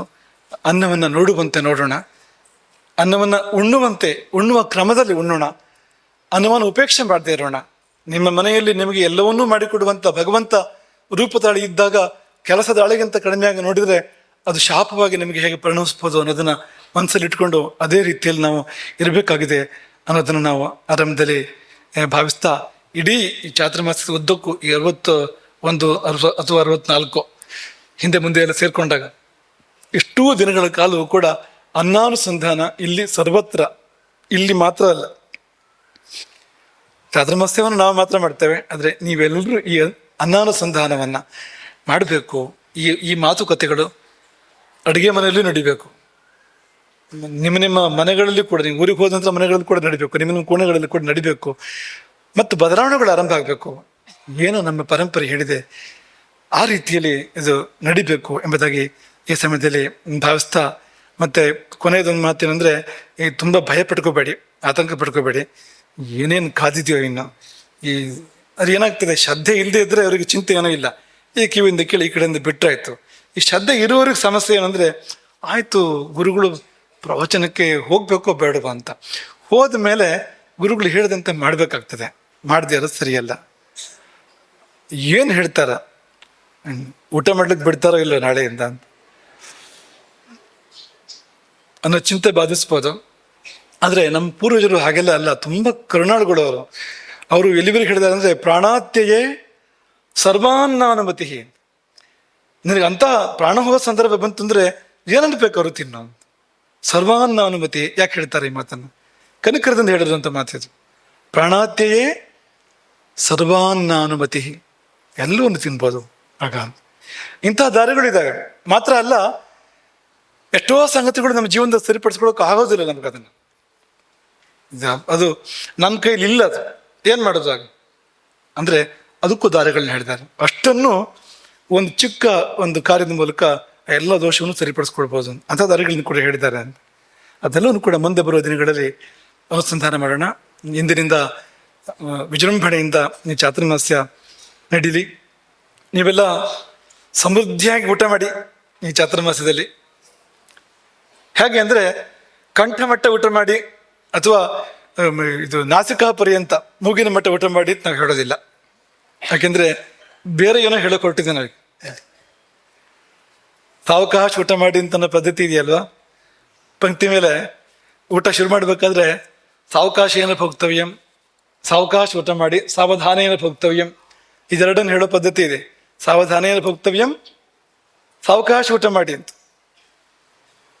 ಅದಕ್ಕೆ ಕೆಲವರು ಈ ಸಾವಕಾಶ ಊಟ ಮಾಡಿ, ಸಾವಧಾನ ಊಟ ಮಾಡಿ ಅಂತ ಹೇಳಿದ್ದಕ್ಕೆ ಆ ಒಂದೊಂದು ತುತ್ತನ್ನು 36 ಸತಿ ಜಗದು, ಅಥವಾ 42 ಸತಿ ಜಗದು ಜಗದು ಜಗದು ಜಗದು ಜಗದು ಅದು ಅನ್ನ ತಂಗಳಾಗಬೇಕು. ಬೆಳೆಸಿದ ಬಿಸಿ ಅನ್ನ ತಂಗಳಾಗುವವರೆಗೂ. ಈ ಕೆಲವು ಜನ ಶಾಲೆಯಲ್ಲಿ ತುಂಬ ಎಷ್ಟು ಶ್ರದ್ಧೆ ಅವರಿಗೆ ತರಗತಿಗಳಲ್ಲಿ ಅಂದರೆ, ಅವರು ಅದೇ ತರಗತಿಯಲ್ಲಿ ಒಂದು 10 ವರ್ಷ ಇರ್ತಾರೆ. ಎಷ್ಟೋ ಜನ ಹೊಸಬರು ಬರ್ತಿರ್ತಾರೆ ಹೋಗ್ತಿರ್ತಾರೆ. ಇವರು ಮಾತ್ರ ಅಲ್ಲೇ ಇರ್ತಾರೆ ಅಂತ. ಶಾಶ್ವತ ಪ್ರತಿಷ್ಠಾಪನೆ, ಆತ್ಮಲಿಂಗ ಇದ್ದಾಗೆ ಅಂತ ಆ ತರಗತಿಯಲ್ಲಿ. ಹಾಗೆ ಇವರು ಊಟ ಕೂತಾ ಇರ್ತಾರೆ, ಪಂಕ್ತಿಗಳು ಆಗ್ತಾ ಇದೆ ಅಂತ. ಆ ತರಹ ಅಲ್ಲ, ಅರ್ಥ ಹಾಗಲ್ಲ ಅದಕ್ಕೆ. ಹಾಗೆಲ್ಲ ಊಟ ಮಾಡಿದ್ರೆ ದೋಷ. ಯಾಕೆಂದ್ರೆ ಉಷ್ಣಮಶ್ನೀಯ ಆತನ್, ಬಿಸಿ ಊಟ ಮಾಡುವಂಥ ಶಾಸ್ತ್ರ ಹೇಳ್ತಾ ಇರುವಂಥದ್ದು. ತಣಿಬಾರ್ದು ಅದು. ಊಟವನ್ನು ತುಂಬ ಎಳೆದು ಊಟ ಮಾಡಬಾರ್ದು, ತುಂಬ ಗಡಿಬಿಡಿ ಮಾಡಬಾರ್ದು. ಅದನ್ನ ಮುಂದಕ್ಕೆ ಸಂದರ್ಭ ಬಂದಾಗ ಯೋಚನೆ ಮಾಡೋಣ. ಹಾಗಾದ್ರೆ ಮತ್ತೆ ಸಾವಕಾಶ ಊಟ ಮಾಡಿದ್ದು ಏನು ಅಂದರೆ, ಅವಕಾಶ ಅಂದರೆ ಜಾಗ, ಹೊಟ್ಟೆ ಒಳಗೆ ಜಾಗ ಇಟ್ಟು ಊಟ ಮಾಡಿ. ಹೇಳೋಕೆ ಕಷ್ಟ ಆಗೋ ಥರ ಮಾಡ್ಕೊಳ್ಬೇಡಿ. ಹೊಟ್ಟೆ ಒಳಗೆ ಅವಕಾಶ ಅಂದರೆ ಜಾಗ ಇಟ್ಟು ಊಟ ಮಾಡಿ. ನಿಯಮ ಆಗಿದೆ, ಅರ್ಧ ಘನಾಹಾರ, 1/4 ಭಾಗ ದ್ರವಾಹಾರ, 1/4 ಭಾಗ ಬಿಡಬೇಕು ಅಂತ. ಅಥವಾ 3 ಭಾಗ ಮಾಡ್ತಾರೆ, 3ರಲ್ಲಿ 1 ಭಾಗ ಬಿಡಬೇಕು ಅನ್ನೋ ಇನ್ನೊಂದು ಅಭಿಪ್ರಾಯ ಕೂಡ ಇದೆ. ಹಾಗಾಗಿ ಆ ರೀತಿ ಪ್ರಾಣ ಸಂಚಾರಕ್ಕೆ ಜಾಗ ಬೇಕು ಅಲ್ಲಿ, ಅಥವಾ ವಾತಪಿತ್ತ ಕಫಗಳು ಸಂಚಾರ ಮಾಡೋದಕ್ಕೆ ಜಾಗ ಬೇಕು, ಜಾಗ ಬಿಡಿ ಅಂತ ಹೇಳಿದರೆ ಇವ್ನು ಮೆಲ್ಲ ಮತ್ತೆ ಹಸಿವು ಆಗ್ಬೇಕು, ಮತ್ತೆ ಊಟ ಮಾಡಬೇಕು ಅನ್ನೋ ಥರ ಊಟ ಮಾಡಿದರೆ ಉಪಯೋಗವೂ ಇಲ್ಲ. ಹಾಗೆ ಸಾವಧಾನೇನ ಭೋಕ್ತವ್ಯಂ ಅಂತಂದರೆ, ಈ ಅವಧಾನ ಅಂದರೆ ಬೇರೆ ಕಡೆ ಗಮನ ಹೋಗಬಾರದು ಅಂತ. ಅವಧಾನಿಗಳು ಅಂತ ಹೇಳ್ತಾರಲ್ಲ, ಶತಾವಧಾನಿಗಳು ಅವಧಾನ ಅಂದ್ರೆ ಏನು? ವಿಷಯಾಂತರ ವ್ಯಾವೃತ್ತಿ ಅಂತ. ಬೇರೆ ಎಲ್ಲೂ ಗಮನ ಹೋಗದೆ ಒಂದೇ ಕಡೆ ಗಮನ ನಿಂತರೆ ಅದಕ್ಕೆ ಸಾವಧಾನ ಅಂತ ಹೆಸರು. ಊಟ ಮಾಡುವಾಗ ಬೇರೆ ಯಾವ ಕಡೆಗೂ ಗಮನ ಹೋಗದೆ ಇರಲಿ. ಅನ್ನಪೂರ್ಣೇಶ್ವರಿ, ಅನ್ನ ಬ್ರಹ್ಮ, ಅದನ್ನು ಬಿಟ್ಟು ಈ ಕರ್ಣ ಪಿಶಾಚಿಯನ್ನು ಈ ಕಡೆ ನೋಡ್ತಾ ಊಟ ಮಾಡಿದ್ರೆ ಎಲ್ಲಿ ಆ ಪಿಶಾಚಿಗೆ ಹೋಗ್ತದೆ ಅಂತ, ನಮಗೆ ಹೋಗಿದ್ದಲ್ಲ ಅದು ಅಂತ, ಹಾಗಾಗ್ಬೋದು ಅಂತ.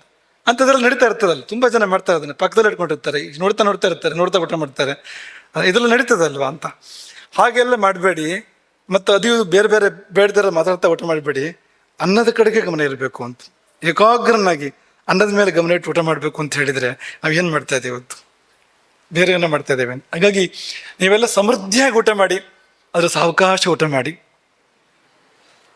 ಮತ್ತೆ ತಪ್ಪು ತಿಳ್ಕೊಳ್ಬೇಡ, ಅವಕಾಶ ಇರುವಂತೆ, ಹೊಟ್ಟೆ ಒಳಗೆ ಅವಕಾಶ ಇರುವಂತೆ ಊಟ ಮಾಡಿ, ಸಾವಧಾನ ಊಟ ಮಾಡಿ, ಸಾವಕಾಶ ಊಟ ಮಾಡಿ, ಊಟ ಮಾಡಬೇಕಾದ್ದನ್ನು ಊಟ ಮಾಡಿ, ಮಾಡುವಷ್ಟು ಮಾಡಿ, ಮಾಡಬೇಕಾದ್ದನ್ನು ಮಾಡಿ.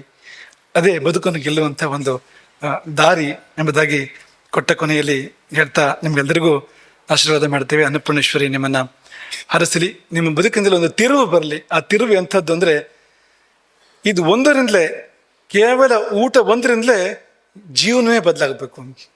ಆಗ್ತದೆ, ಅದನ್ನು ಜೀವನವೇ ಇಡೀ ಬದಲಾಗೋಕೆ ಸಾಧ್ಯ ಇದೆ, ಸಂಪೂರ್ಣ ಬದಲಾಗೋಕೆ ಸಾಧ್ಯ ಇದೆ ಬರೀ ಊಟ ಮಾತ್ರದಿಂದ.